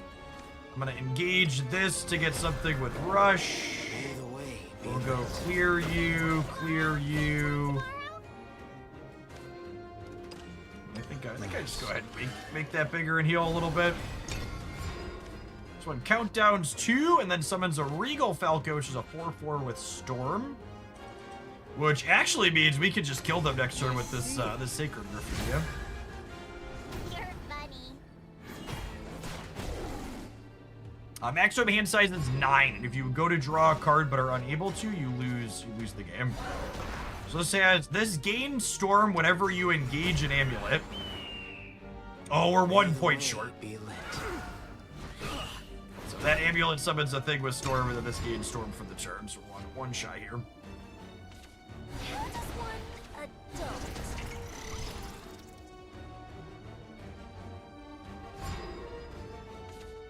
May the way be lit. This is new. Our game was in fact lit.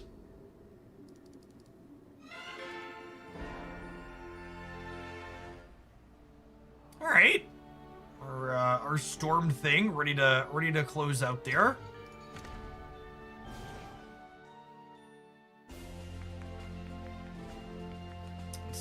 another random opponent here while we clear these out.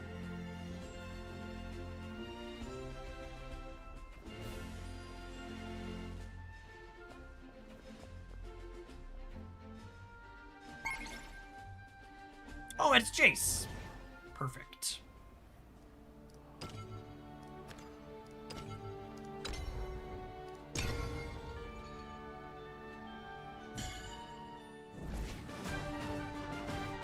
Sits down at the table and pulls out our phones. They're just like me in real life, for real, for real.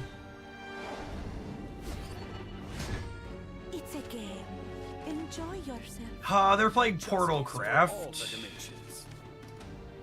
We're mostly just mulliganing for curve. Throw the expensive one back, look for some cheap ones. Would love one of our 181 energy amulets here.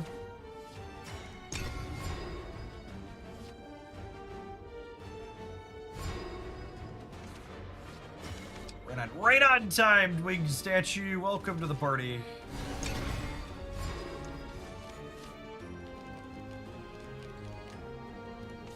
For you, dear, I would give anything. Alright, so I think we engage this. Hit the 2, play this, and we can engage this right away, yeah? Perfect.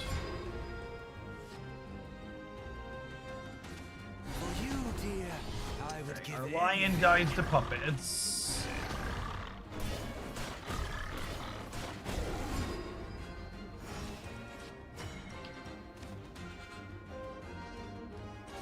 I think we just play this and chill for a turn, because both of these will come off next turn, 2 turns. Then they'll have storm, and we can guardian to the water in the meantime in between time. Okay, so hybrid portal craft here. Some puppets, some gears. And I think I just do this and clean the board with a revolve. So I go back to 20.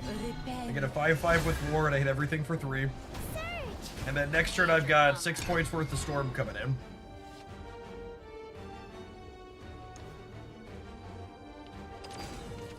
This land is both cradle and grave. Activate. Enhance. Fire. Why seek to fall from paradise?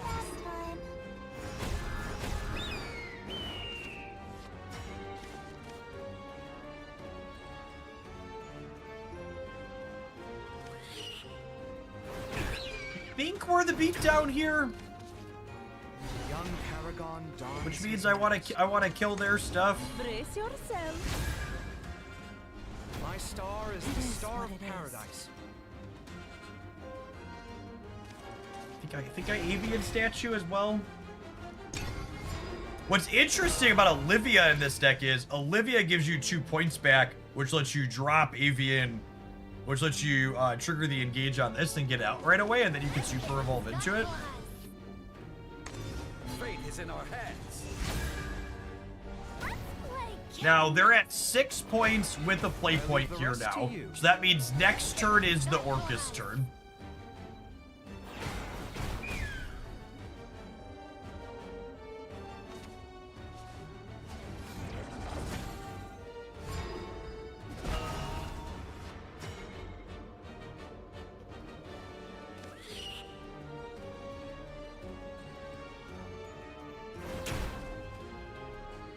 I can put them to 3, but I don't think that's good enough. I think I play Unholy Vessel and pass.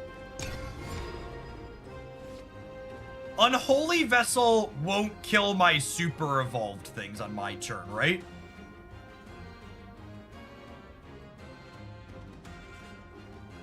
Do I understand that correctly? So I could play Olivia and then super evolve Olivia in one of these and then blow this to keep them around and then crack them for 7 to the face next turn. That's a super sweet line. It gets us. This should get us through a Realmia and an Orcus here. Both they're good 8s.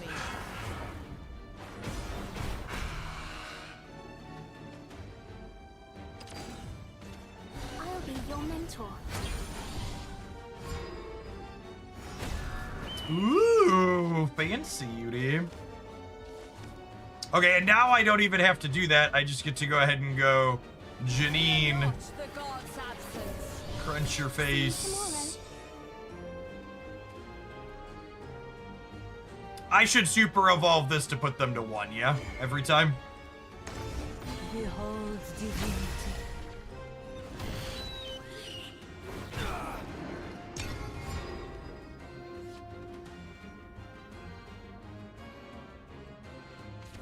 I lost my strengths and gained a heart. Let down your guard. In the name of hope. I want to be heard. Let down your guard. So, they can do the Orcus thing and clean my board out, but they're at 1.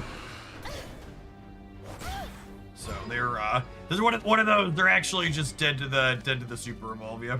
Fly forth into an endless When a sky. super evolved thing kills something, they take a point. Repent.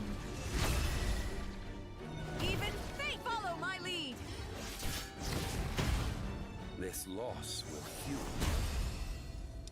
I think I'm starting to pick up what this deck is putting down.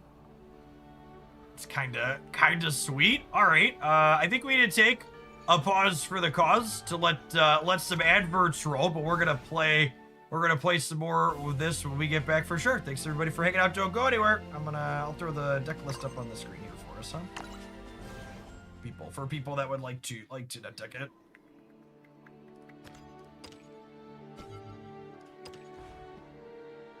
If you're watching this on YouTube, consider tapping the like button. It doesn't cost you anything. It helps the content reach some more people. Appreciate the folks that have done that.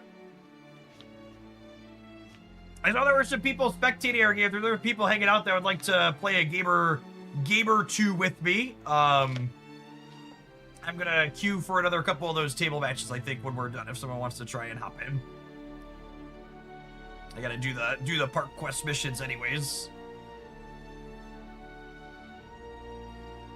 Queue that up in about 90 seconds here.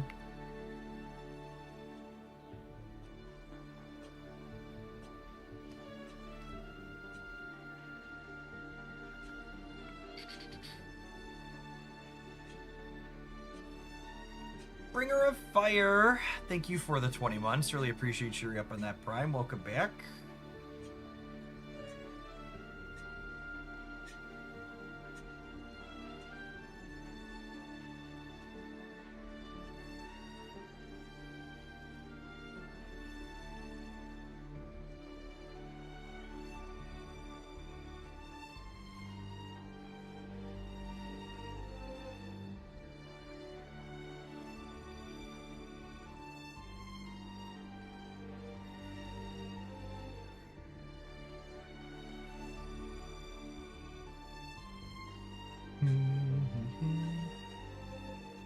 Yeah, I hadn't seen a ton of people playing this card.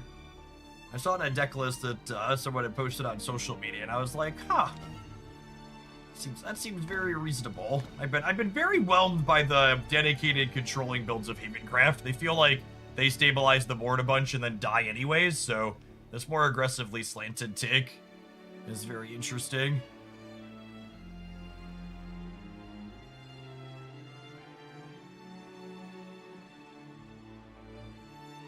I ranked Janine and Selpha pretty low in my legendary tier list, based largely on the fact that I think the Haven control lists that have been popular haven't been very good. I challenge you. So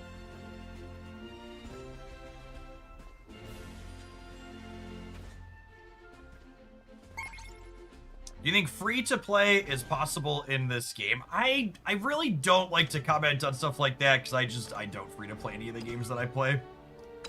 Havenstorm is not bad. It's feeling pretty reasonable.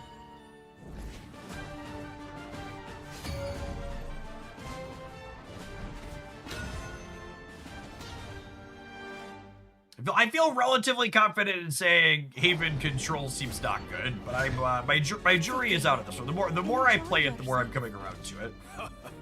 We're going second against Dragoncraft. I definitely want Pact of the Beast and the Avian statue. I think I'm fine keeping Dose of Holiness too. It might be right to mulligan more aggressively for a 1 though.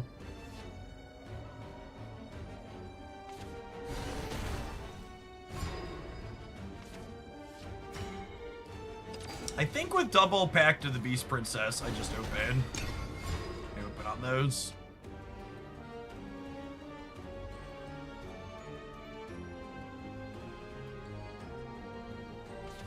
Watch where you spout that fire! So this has a mechanic called Intimidate, which means it can't be attacked directly. So you have to have something like Stalfa's extra damage, or Janine, or something like Dose of Holiness to target it directly. Stay close, Otohime.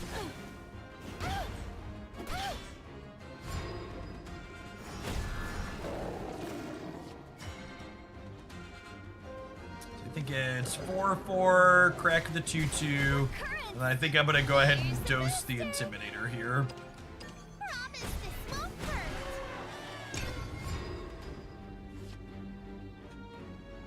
And then next turn we'll have another 4/4 with Rush, and we can drop the Avian statue.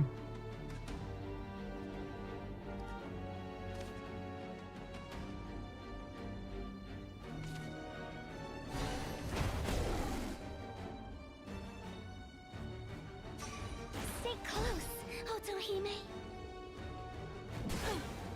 So this thing lets them discard a card to make a 2/2 with Storm and Ward. So very, very aggressive angle on that one. I think I just crack this again, and then I play the statue out and pass. And then we have the ability to gain some life as we stabilize here, which is nice. So they crack us for another 3. Although they have evolves now, so we might see them evolve and push 5 this turn, which then that makes things a little scarier. That a jingling purse I hear?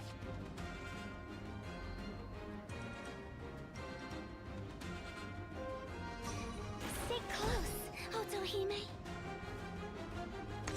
Too slow. No one will get past us.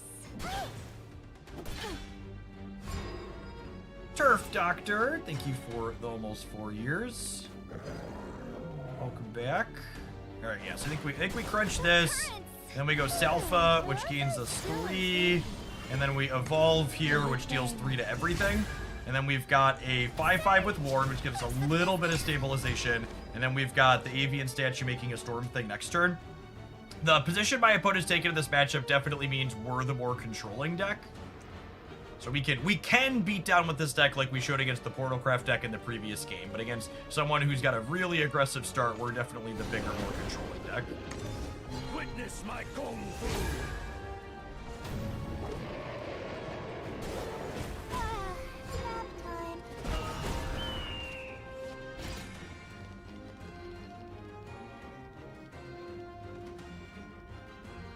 So I can Janine next turn, which I think means I just want to maximize my number of units on the board. I'm gonna go ahead and kill this. I think this is the point where we start to My star pivot. is the star of paradise.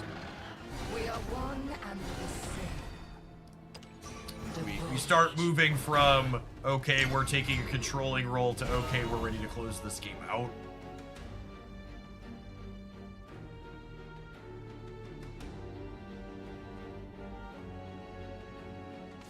All will pay tribute to my black wings. One strike fatality. I have no need for the weak. If they attack me, they're dead to Janine.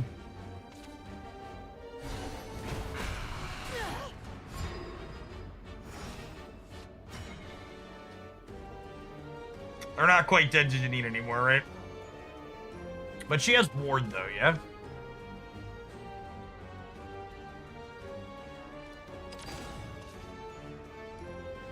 Fear not the god's absence. I'll remember you. Yeah, I can only deal 13 here. So, I think this game's getting decided next turn one way or another. So, I think I'm actually Is it crazy to super evolve her? Just to make her really big? Like, I think I just make sure I don't die to anything silly. And I just, like, put an extra 3 points on my ward unit. There is a Dragoncraft card that just does 6 to my dome. So, we could die here. Doesn't look like they have it.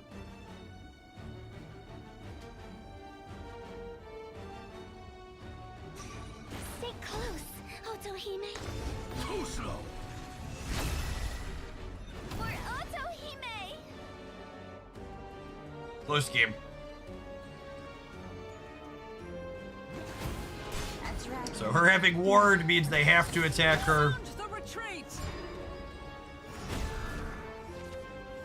Leave it all to me. Oh, they have a word thing. This one. Fear not the god's absence. I wanted to kill them without taking extra game actions, but take one more to kill their ward. Journey of 1,000. Like, why can't I attack you? And when it was nice, it popped reminder text up. It was like, they have a ward unit. It's like, yeah.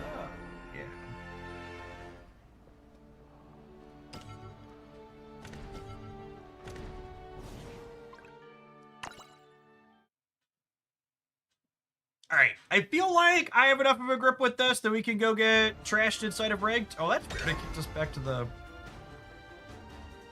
strange.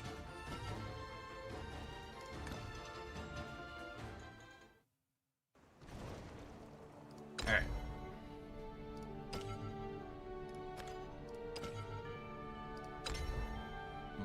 Let's attempt this and see how it goes.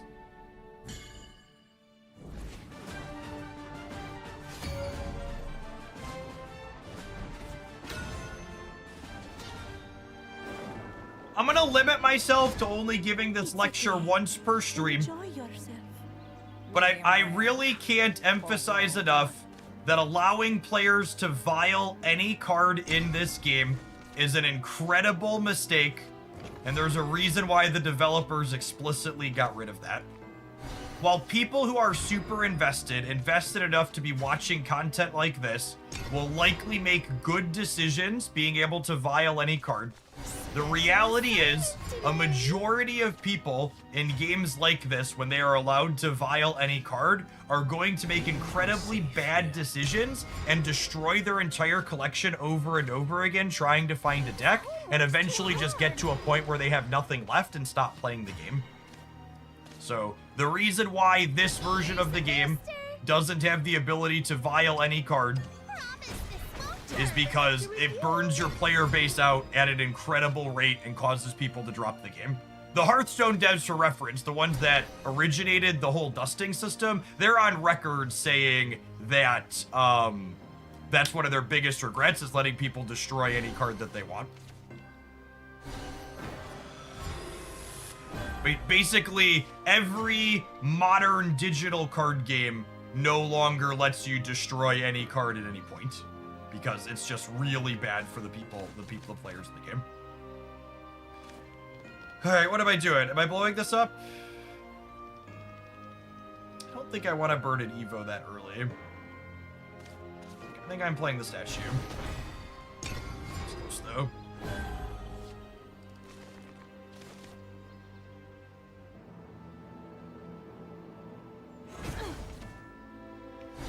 I really want to draw our, what's her name? The one that heals and then clears the board. It's not the droid I'm looking for.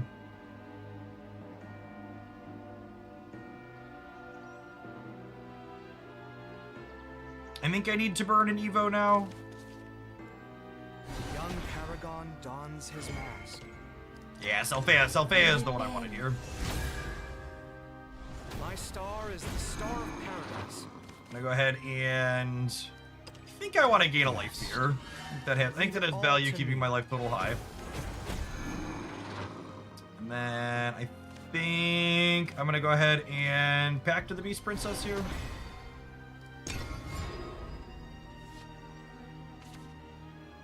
I give up. I leave the rest to you. I give up. Special assignment today. Come on, Selphia! Oh wow, this is really aggressive.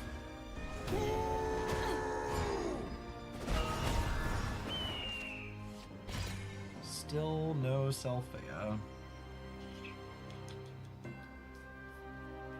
I think I want to clean their board, gamers.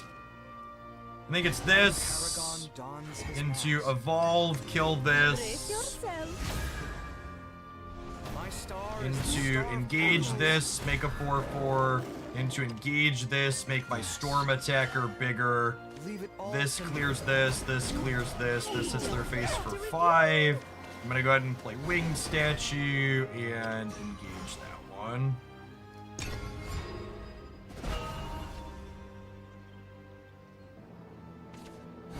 This is the Kuon turn.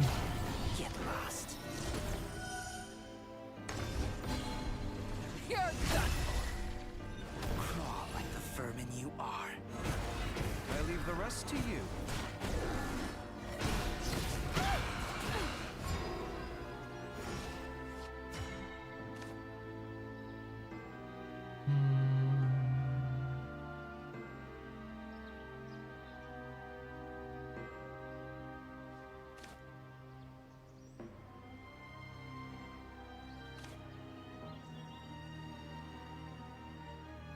I think I'm just doing this. Young Paragon dons his mask. This lets me trade Super Evo for Super Evo, basically. Gaze at the stars and no camaraderie. Rest. I get to heal a point. I get to kill this.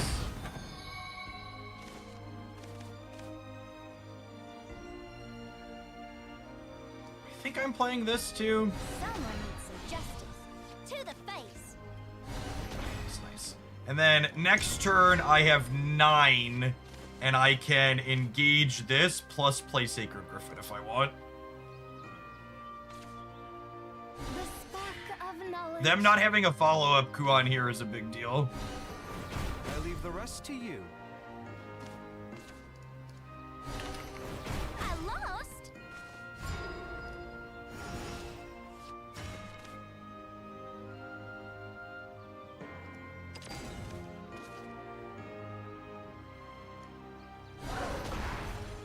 So do I engage this, or do I use Darkhaven Grace?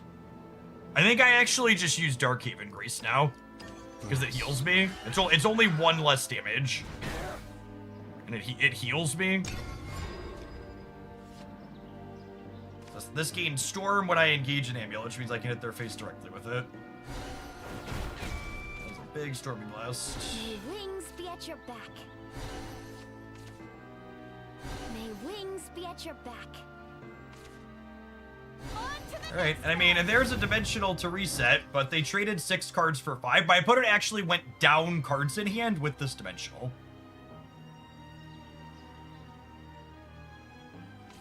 Their turns effectively reset, but... Get lost. None shall escape the lash of my flame!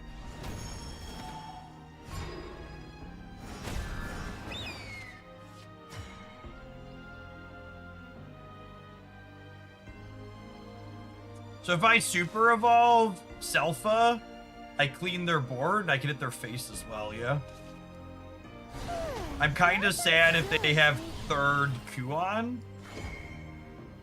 but if they don't have 3rd Kuon, they're kind of in a bad way, yeah? Into the night. Whirly, whirly.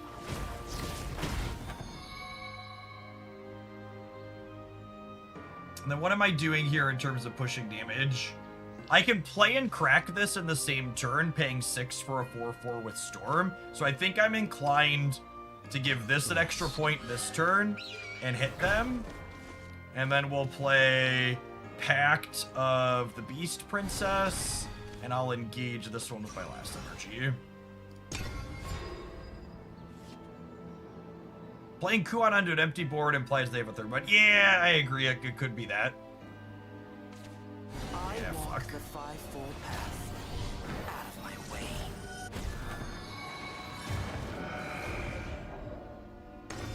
I'm not dead to it, though. Crawl like the vermin you are.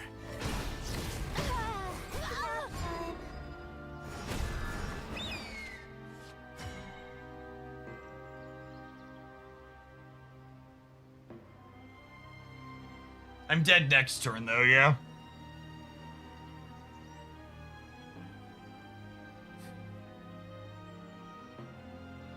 I'm dead next turn. I can kill the 10-10, but it is ward.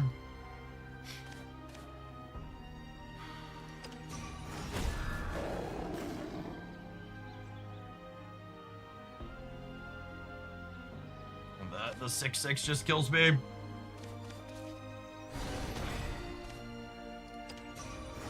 I needed this to be a live card. God, we are so close to winning this game.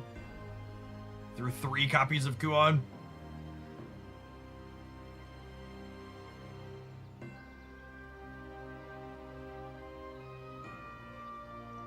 Yeah, I can only get in for 4 here, right?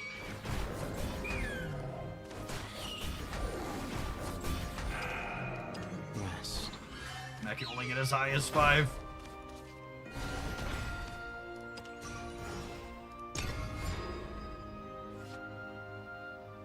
A trial I must overcome. That was a good game. Kuon and Orchid's definitely the 2 best cards in Shadowverse. Not close.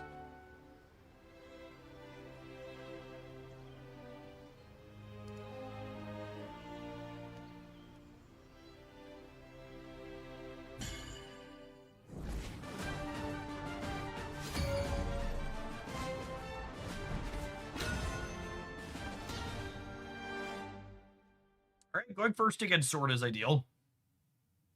You haven't played this game in 3 years. You've never played this game since it came out on Monday. Enjoy yourself. Came out a week ago? I'm gonna keep one Selpha here, actually, because I think she's probably really good against most Swordcraft decks.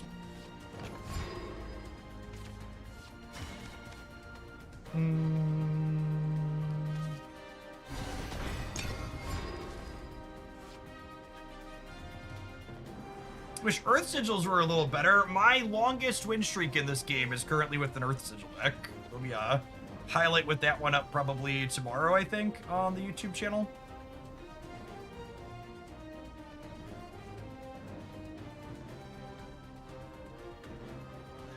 What's a good Shadowverse deck for someone who's never played any of the Shadowverse games? I would recommend checking out the tutorials that show you different options. I think the tutorials do a pretty reasonable job of rating. I think the tutorials do a pretty good job of rating the difficulty of the different decks in there.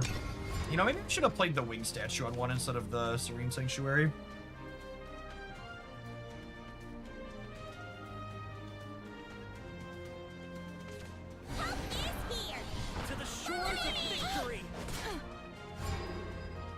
That's actually one of the nicest onboarding decisions about this game. They let you try all of the cards before you make any decisions. Absolutely agree. Here's the booster. This game has been such a refreshing change of pace from Pokemon Pocket because not only is the gameplay good and the economy better, but unlike Pocket, whose client feels like they didn't look at any other card games that exist, they just like threw something together. This game actively feels like the developers looked at all of the choices other card games have made and were like, we're just gonna make better choices. We're gonna fix all of the problems that other card games have.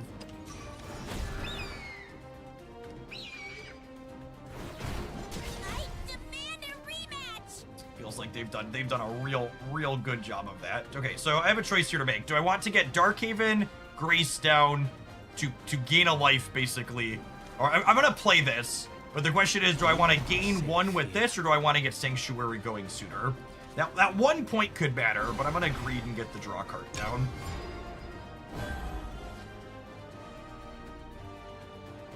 Yes, the devs have played all the other card games and were like, what are problems with these other games? Let's try and fix them. Oaths are forged in steel.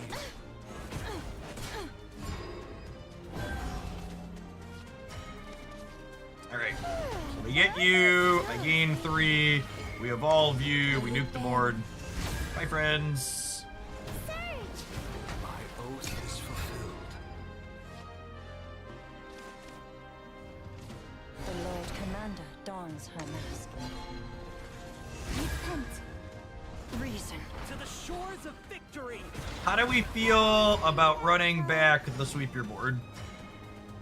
I think I'm into it. I think I'm into it. So I was still sleeping. Brace yourself. Surge! I yield.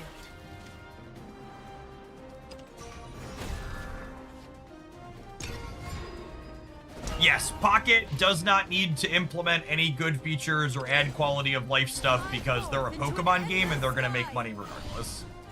Is the somewhat sad long and short of it. Gums. The future is ours to decide. Nap time.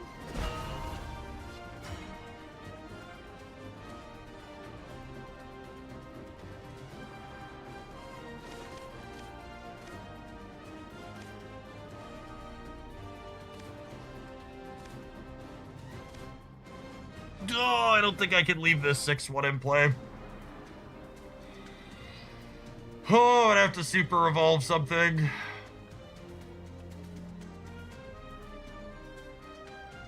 I really don't want to super evolve something.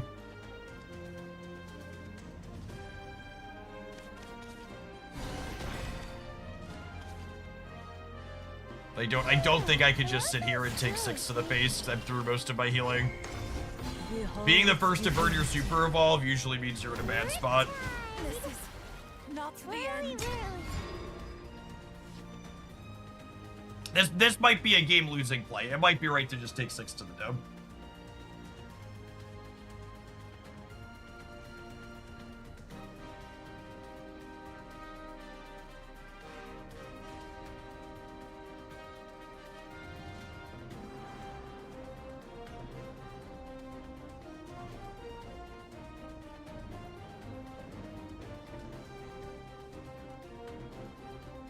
Cygames has a very long history with card games even before Shadowverse. Oh, that's interesting. An original Shadowverse like a decade old, right? I'm here to Is Haven playable without Selpha? I mean, to be completely transparent, I'm not sure Haven's playable with Selpha, so... My sword rusts not. Nap time. Okay, so... This is a big deal. I get to kill their super evolve without having to spend my own super evolve, and this is just one of the things that catches you tempo back up. Warrior's death. Is can we answer their super evolve without using one of our own? Is a big question worthy asking a lot of the time. So now we're one super evolve to super evolve with us being a little bit ahead on board. Well, shit. Janine! Janine, my precious, where are you, Janine? Oof.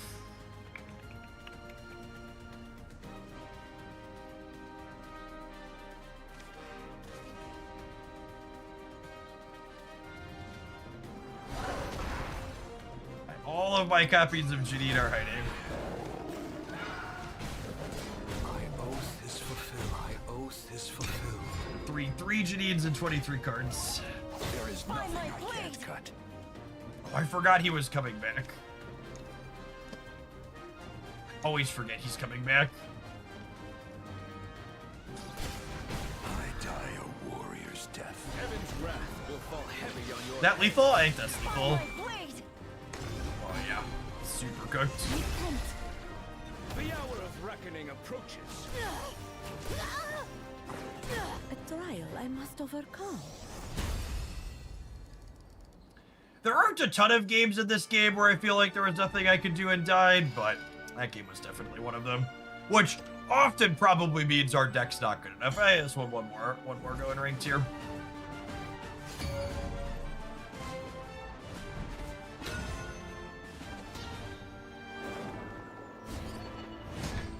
If we'd had a Janine, we might have gotten to play a real game there. We have much to discuss. We're going first. I'm gonna mulligan this looking for another cheap card to put in play. That's exactly what we were looking for. Nailed it. That's good. We get to go 1, 2, 3, 4, curving right on out the door.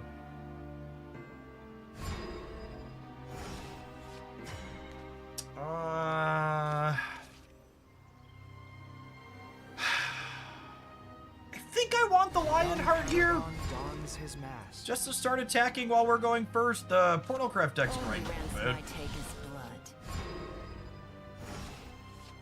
Leave it all to me. Oh, you know, that last game, too, I mentioned we needed Janine. We're also playing 2 copies of the 6 energy amulet that cleans the board. So we actually bricked on all 5 of our sweepers to be in that last game. Your mentor.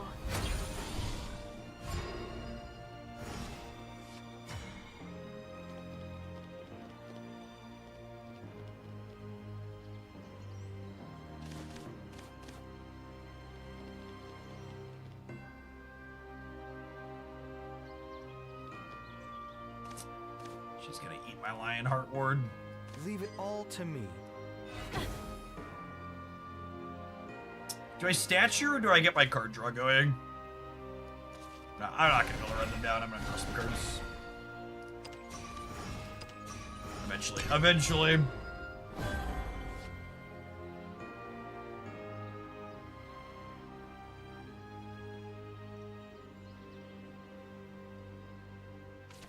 Change doesn't scare me anymore.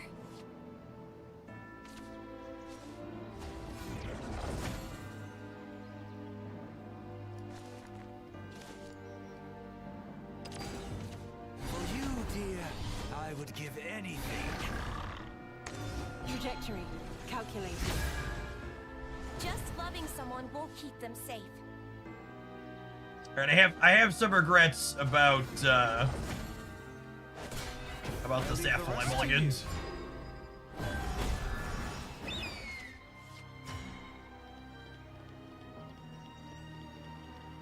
Well, there's Unholy Vessel for next turn. Just have to not get cooked in the middle. It's one card too late.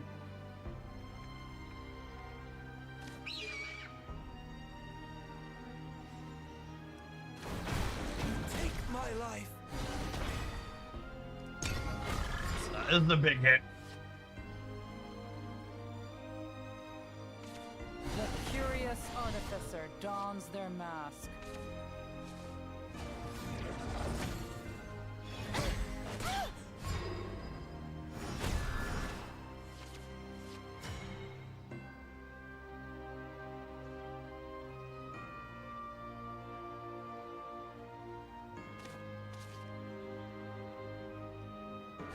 I think it's this. Into this. Clear this here. We're 1-to-1 in evolutions. And the board stabilized. I'm down a little bit in HP, but I've got what? I've got 7 healing in my hand at the moment.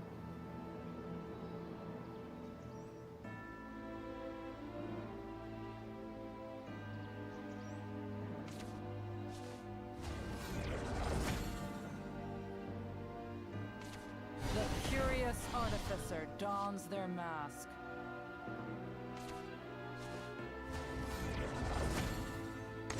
This might hurt.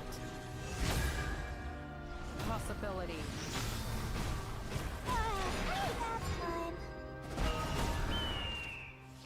Yeah, opponent aggressively hitting me in the face, I think makes a lot of sense. They're still pretty far off of anything too huge here, so I think I go Olivia. Forth into an endless sky. Into this dork. Into Super Evolve. Brace yourself. Got the Wing Goku. Thank you for the Hawaii 5-0. I appreciate that. Welcome back. So we get to kill these. We get to send the storm to their face. Jeff, you ever worked directly with Side Games? I have not. None of this is sponsored. This game's just great. And gained a heart. Let down your guard. Don't miss. We're not dead this turn, but I think we're gonna be in the unfortunate spot you get in frequently, which is you're just dead to the follow-up Orcus.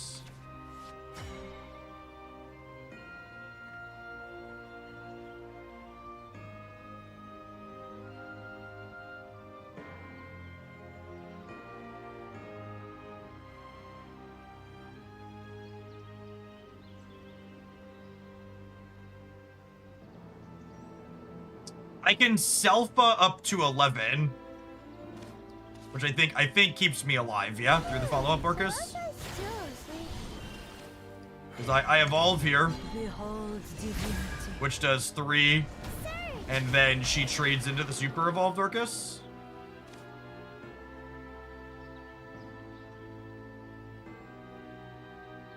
God, it's a shame this isn't enough to kill it. It only does 4.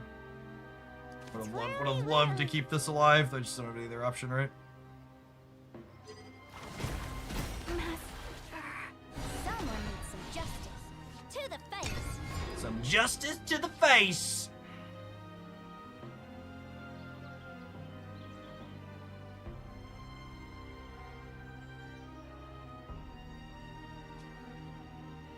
I mean, if they have second Orcus this turn and super evolve her to push damage, I have the Unholy Vessel plus some Darkhaven Grace to get some healing back going. And once they're done with Orcus super evolves, which would be done after the second one, they don't have a lot of burst damage in their deck anymore.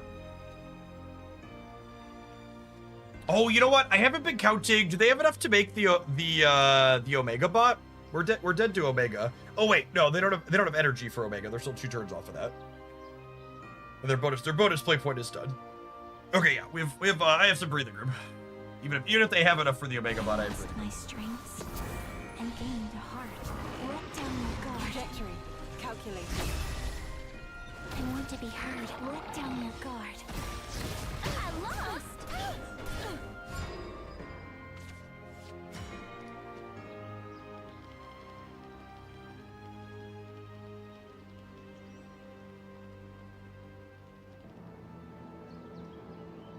Do I just get Janine going?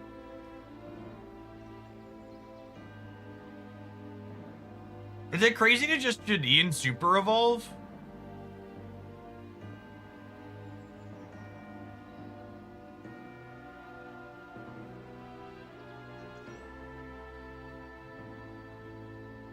I don't hate Unholy into Darkhaven either, though, because then it queues me up with the Sacred Griffin.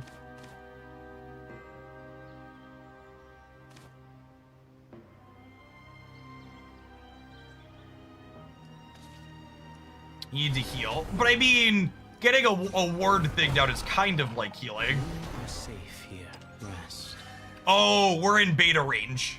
You're right. I do need to heal once, otherwise the beta kills me. That's a great call out.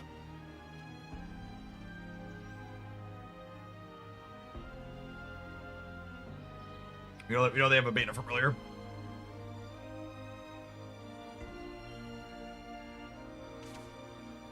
Follow me. Change doesn't scare me anymore.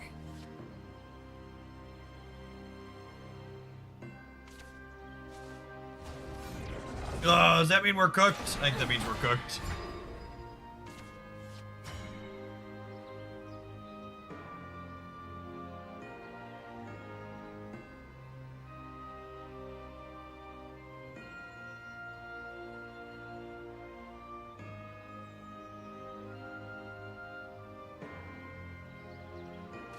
It's a shame, too. If they hadn't had the heal, I would have killed them with the Sacred Griffin, plus the Evolve this turn.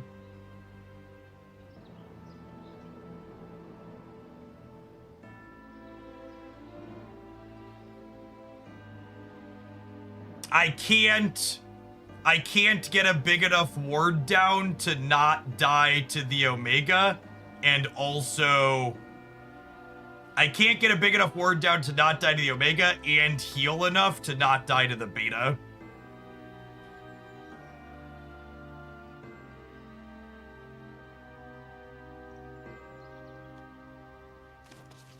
Fly forth into an endless sky.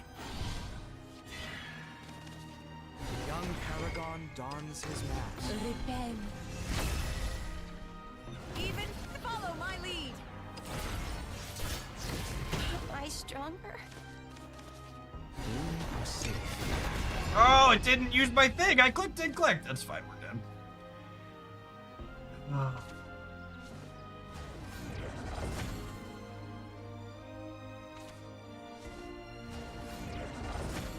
Yep. All paths lead to extinction. I leave the rest to you. A trial I must overcome. No, I know I said that was the last one, but I think I'm gonna give it a last one after the ad breaks. That was so close. We've successfully demoted to Sapphire playing Havencraft. Sounds good. Well, I'm gonna run an ad while this goes, and we'll see if we can climb our way back up when we're done. Thanks everybody for hanging out. Don't go anywhere. If you're enjoying watching us get smacked around trying stuff on the YouTube side, make sure you tap the like button. We're here for your entertainment. That helps it become more sustainable and grow a little bit. Appreciate the folks that have done that already.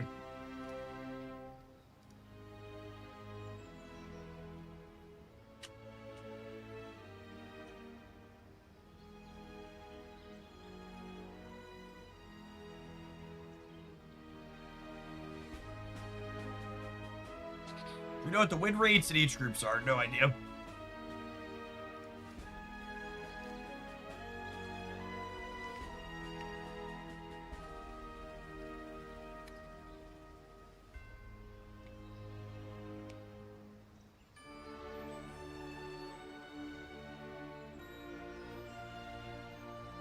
But I feel like Havencraft is Shadowverse Grixis. We're gonna keep trying with it, and we're never going to get there. I mean, at least I gave up on the bad control build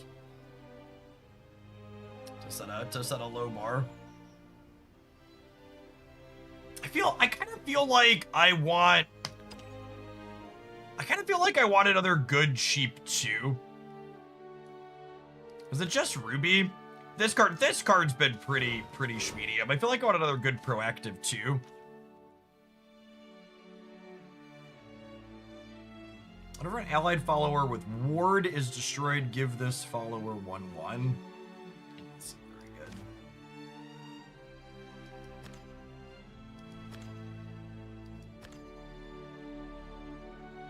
Could run Leia for defense and healing. Who is Leia?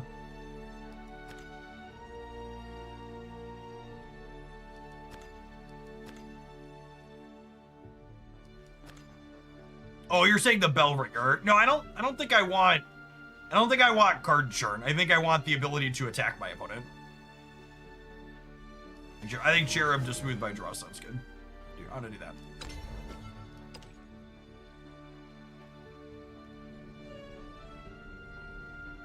Our problem is certainly not churning enough cards. It's dying before we get to use all of our cards. And the 2/2 can not only smooth the draw, but it can make it so we can apply a little bit of pressure when we want to do that. Because this deck is the beatdown in a number of matchups.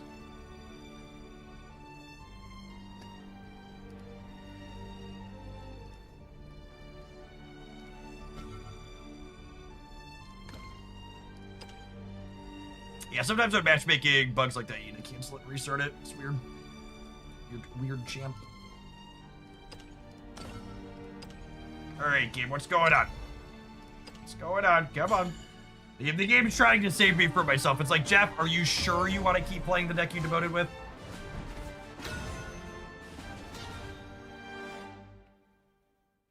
I am very sure. Alright, one more Havencraft L. Let's see how far we can go, huh? With rain comes death.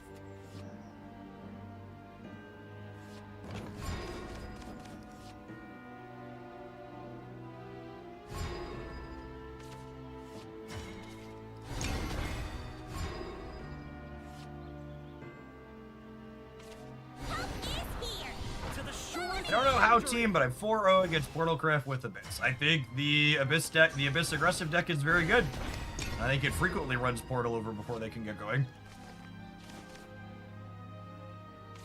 To the shores of victory.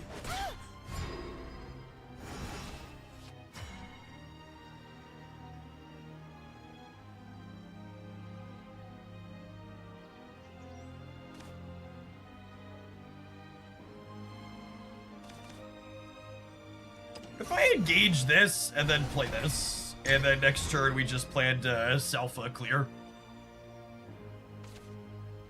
Rally to your king. Yeah, I mean that's a big hit.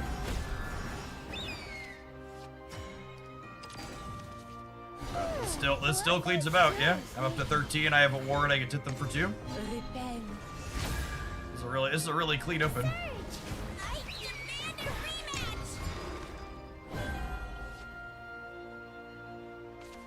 The only trophy I need is your heart. Nap time.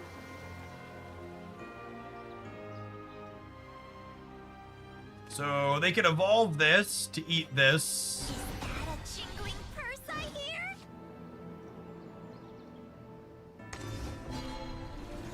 Repent. Profit over prudence.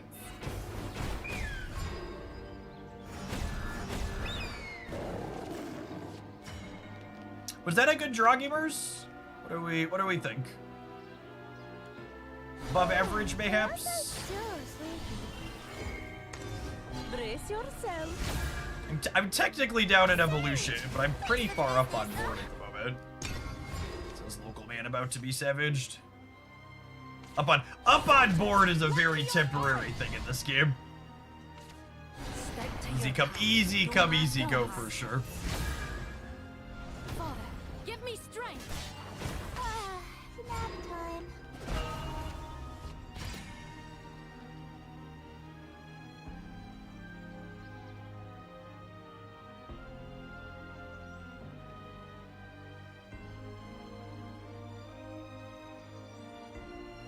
Snowballing doesn't seem to be a thing in this game. No, not at all, Martian. The boards trade back and forth. The games are very interactive.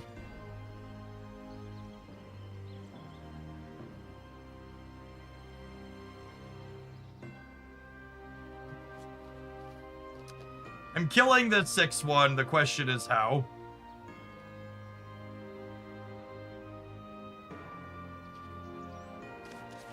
The young Paragon dons his mask. I think it's like this. Gaze at the stars and Stay leave it strong. all to me. To the shores of victory.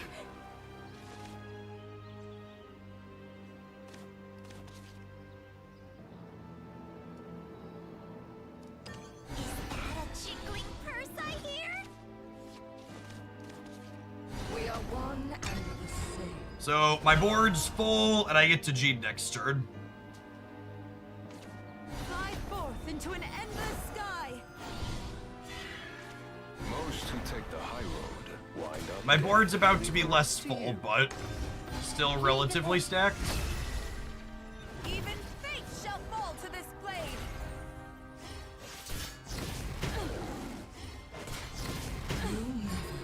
Man, they aren't quite dead yet, but it's close.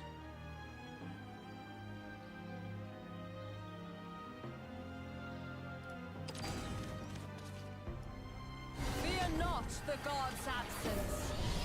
Not all is lost. Oh no, they are dead. I forgot Gene pumps our stuff. All right, that's exactly. I will not falter. All right, our brain caught up. Listen, chat. Havencraft heard it had one more loss. It's about to punch the clock and go to work here. Oh Lord, guide your humble Don't call it a comeback, but this is the start of a streak.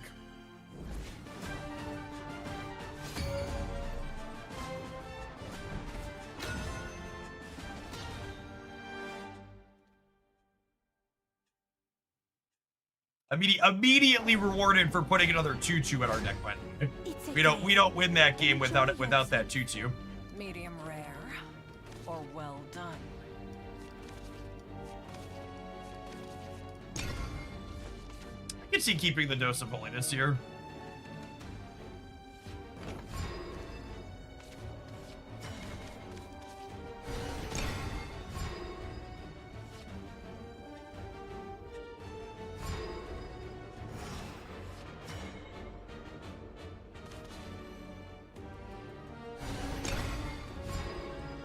Next turn's probably like a activate Serene Sanctuary.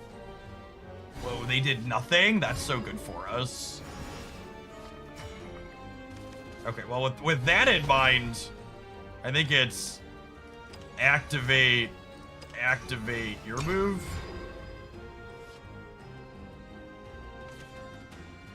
May wings be at your back. I guess not getting this last turn means they can just tire spin this turn. That's fair.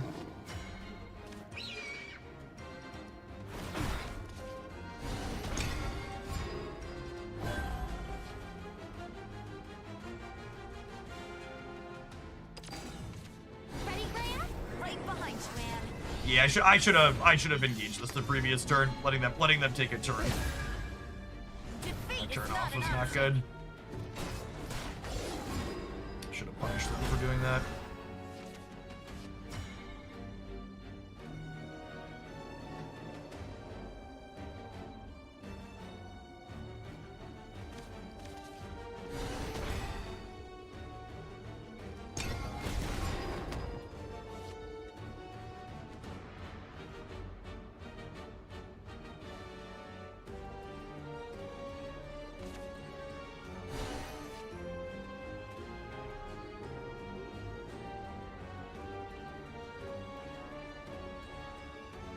Anyone else having the stream constantly freeze? If your Twitch is having problems, I'm currently live at youtube.com Oglandia Shadowverse WB.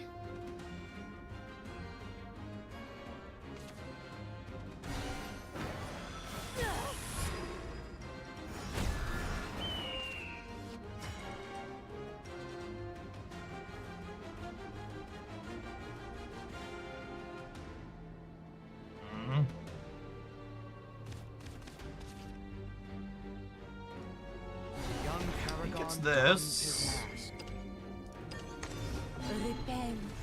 Gwent has the best looking cards. Man, I know art is subjective, and I'm sure I'm about to piss some people off with this statement, but as someone who hasn't played Gwent but has looked at a bunch of the cards a few times and people ask me about it, I think it actually has some of the ugliest aesthetics of any card game I've ever seen. Here's the booster.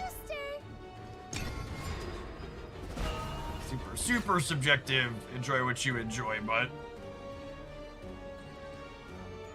yeah, I think Gwen's look and feel was real clunk.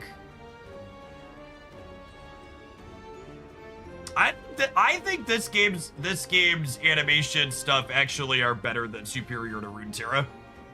I think this game has a similar level of flash to Runeterra, but it explicitly does not have the problem Runeterra had, which was Runeterra had animations that like actively disrupted the gameplay.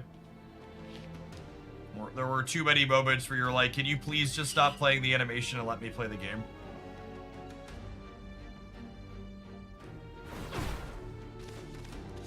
I think I'm burning another Evolve just to kill this, which I'm not super excited about, but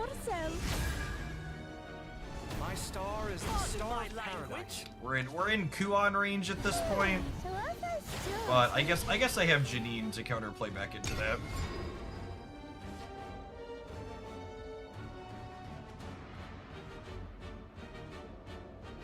If they don't have Kuon, they're probably in a pretty medium spot. To the edge of what's known. Get lost. Now, the upside here is Janine doesn't need to super evolve to keep up with their Kuon. So we get to catch back up a little bit in terms of tempo from that, which is nice.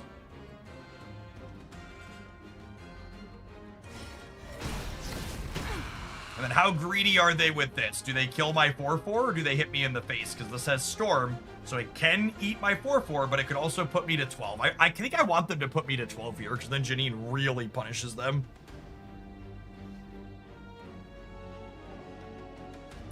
I think it would be a mistake for them to hit my face.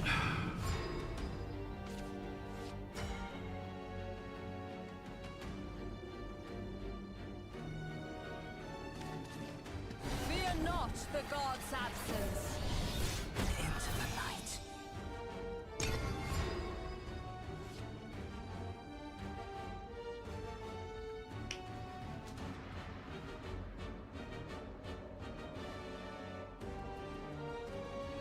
Bye, friends.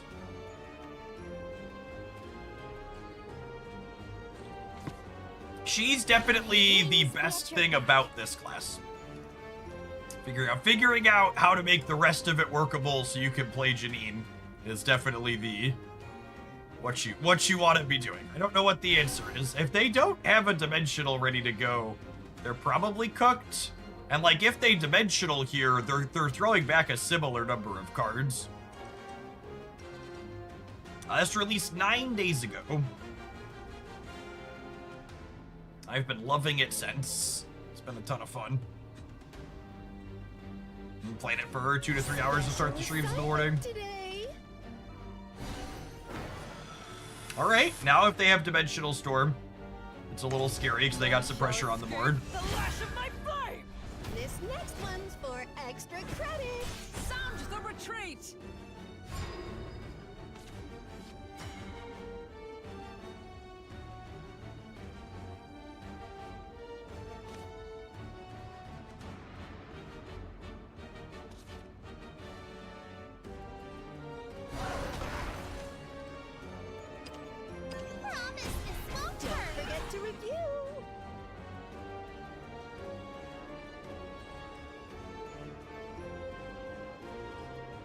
Super evolving to hit them for 9.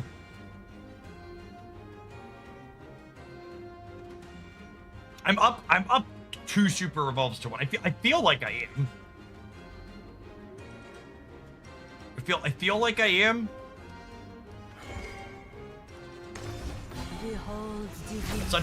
It's such a neat resource to have to think about.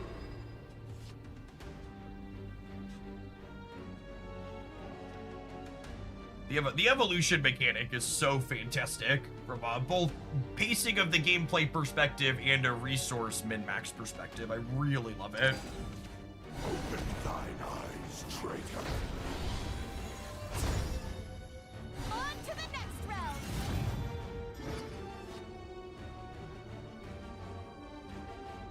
That's a tough one. You stand only to be reaped. How can you stand heaven's hubris? How can you stand heaven's hubris? How can you stand heaven's hubris? Transgression is born of the heavens. They're dead to our storm amulet.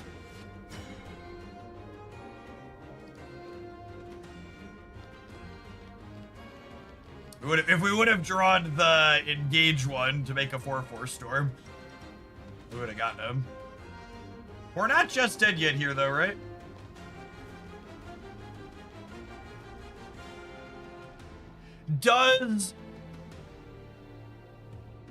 Is there any difference between 6 and 7?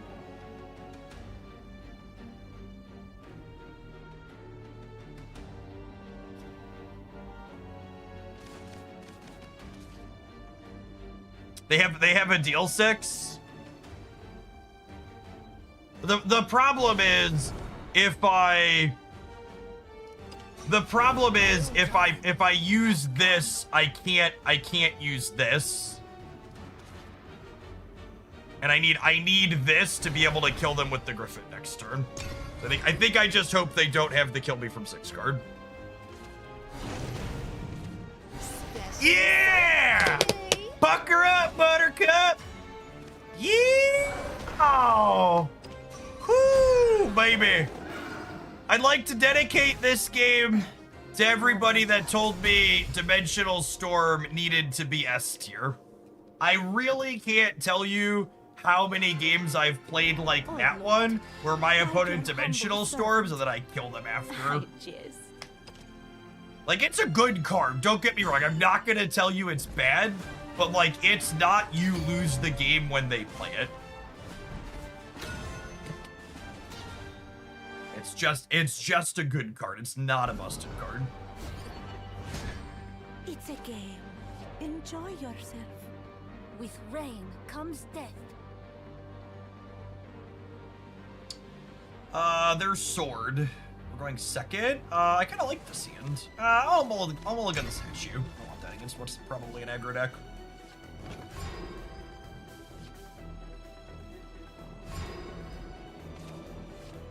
I think I'm gonna drop the Beast Princess here. Because next turn I can engage this, hit them with the rush thing, and play the wing statue down. Help is here. To the shores of victory.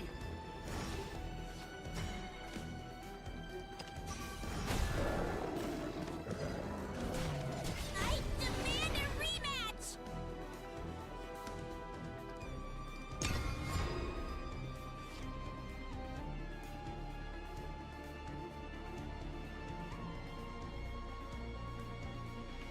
Dimensional Storm is one of those types of effects where it has what I refer to as a strong emotional bias in favor of it. Because you remember very vividly the games where your opponent's Dimensional Storm beats you, and it's easier to forget the ones where it kinda was bricky for them.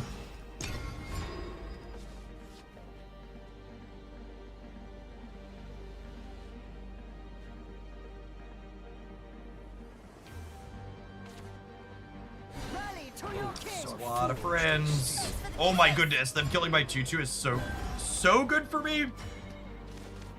Chat, the face is the place if you're playing the opponent's deck. You need to murder bot more frequently.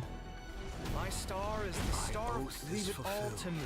What is the text of the Dimensional Storm card you're talking about? So it's a really big setup payoff card. So Dimensional Storm starts as an 18 cost card, and every time you play a spell, it gets one cheaper. And then when you play it, it puts your hand back into your deck, draws you 5, spell boosts them, and then restores your energy for the turn. Reason. To the shores of victory. I leave the rest to you.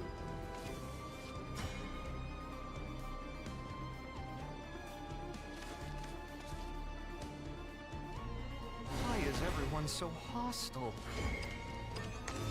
Brace yourself. My star is the star of paradise. Alright, let's do this. Let's get an HP back. Leave it all Clean to your me. board out. Not always I can Olivia next turn, which is lovely. Well, it's gonna be kind of a choice. Do I Olivia on 6 or do I hold to Janine on 7?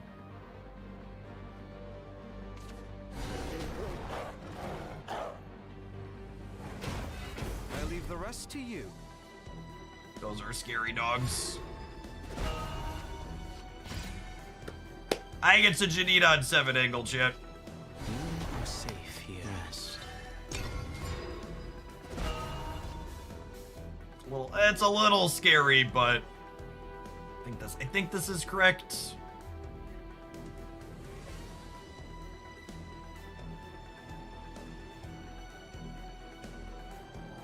We could be taking a 10 ball here. They evolve one of these. Lend me your courage. Oh no! Oh no! They're gonna evo her. They're gonna evo her. The bear. Okay, come on. I need my Wrath of God. One Wrath of God, please. Rally to your king. Oh, they didn't do it! Holy crap! Fear not the gods. Chip in a chair. Chip in a chair. Chip in a chair. I believe. Pierce to the heart of darkness. By my blade. Forged in steel. My oath is fulfilled. Sound the retreat.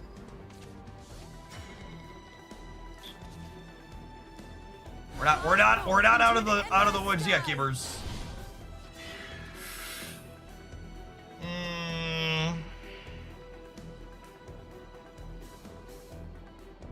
Are we cooked? I think we're cooked.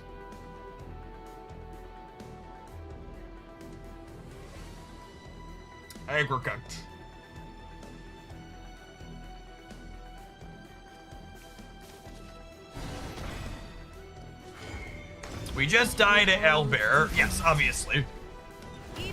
Gamers, when you're not sure if you can beat the board, you don't need to stop and think about other things past the board that you never beat. Step one is figuring out how to not be dead on board. If Amalia lives, it means you die. Usually, yes. Not the end. Usually you need to be able to clear her back. Is that a jingling purse I hear?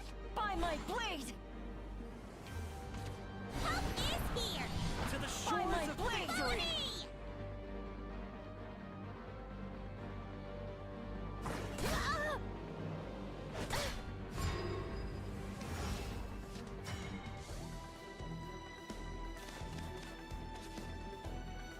I'm not dead yet.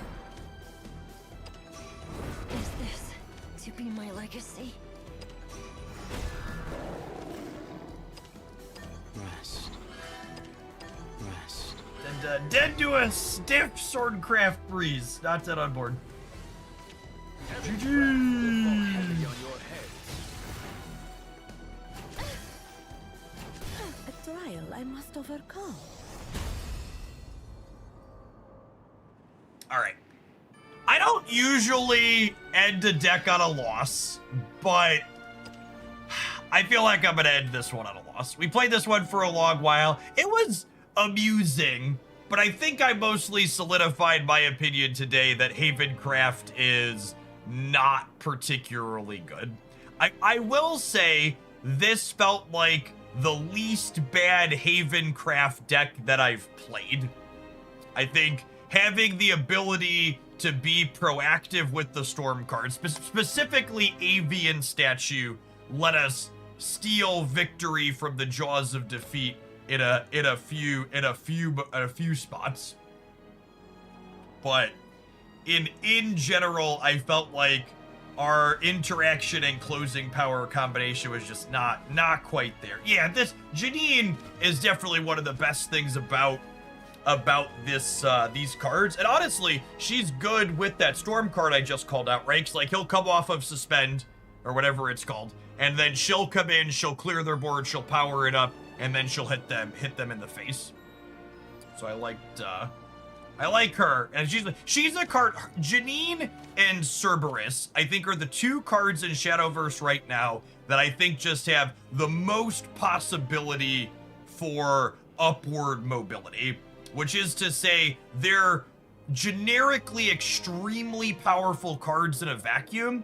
However, you shouldn't play with your cards in a vacuum because they tend to get torn up and bent up. And in reality where we live, the supporting cast around these cards that have really good text boxes just leaves a little bit to be desired in the current set 1 metagame that we have. But there are definitely cards at the top of the list, like whenever they announce the next event, I think it's like the end of July, they said they're gonna release some more cards. You're looking through the Havencraft stuff and Abysscraft, you're like, all right, did we unlock the Janine deck that's really good? Did we unlock the Cerberus deck that's really good? Because these cards have good text boxes, they just lack that extra cast around them.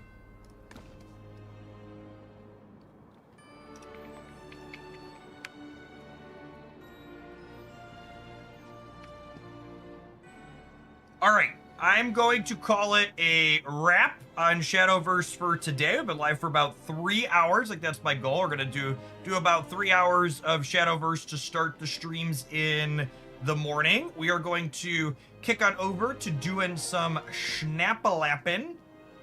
We've got Sanctum Showdown coming back in about 3 hours for that. We're gonna jam some other stuff in the meantime. In between time, I'm gonna tap an advert while we get things rolled over. If you're watching on the YouTube side, you're looking for more Shadowverse stuff, make sure you check out the mid-range Swordcraft deck I posted yesterday on the Hoaglandia Shadowverse channel. There's also a legendary cards tier list and lots of other great stuff up there. Appreciate the folks that are giving some watch time and some thumbs up over there. We'll be back with more Shadowverse live tomorrow.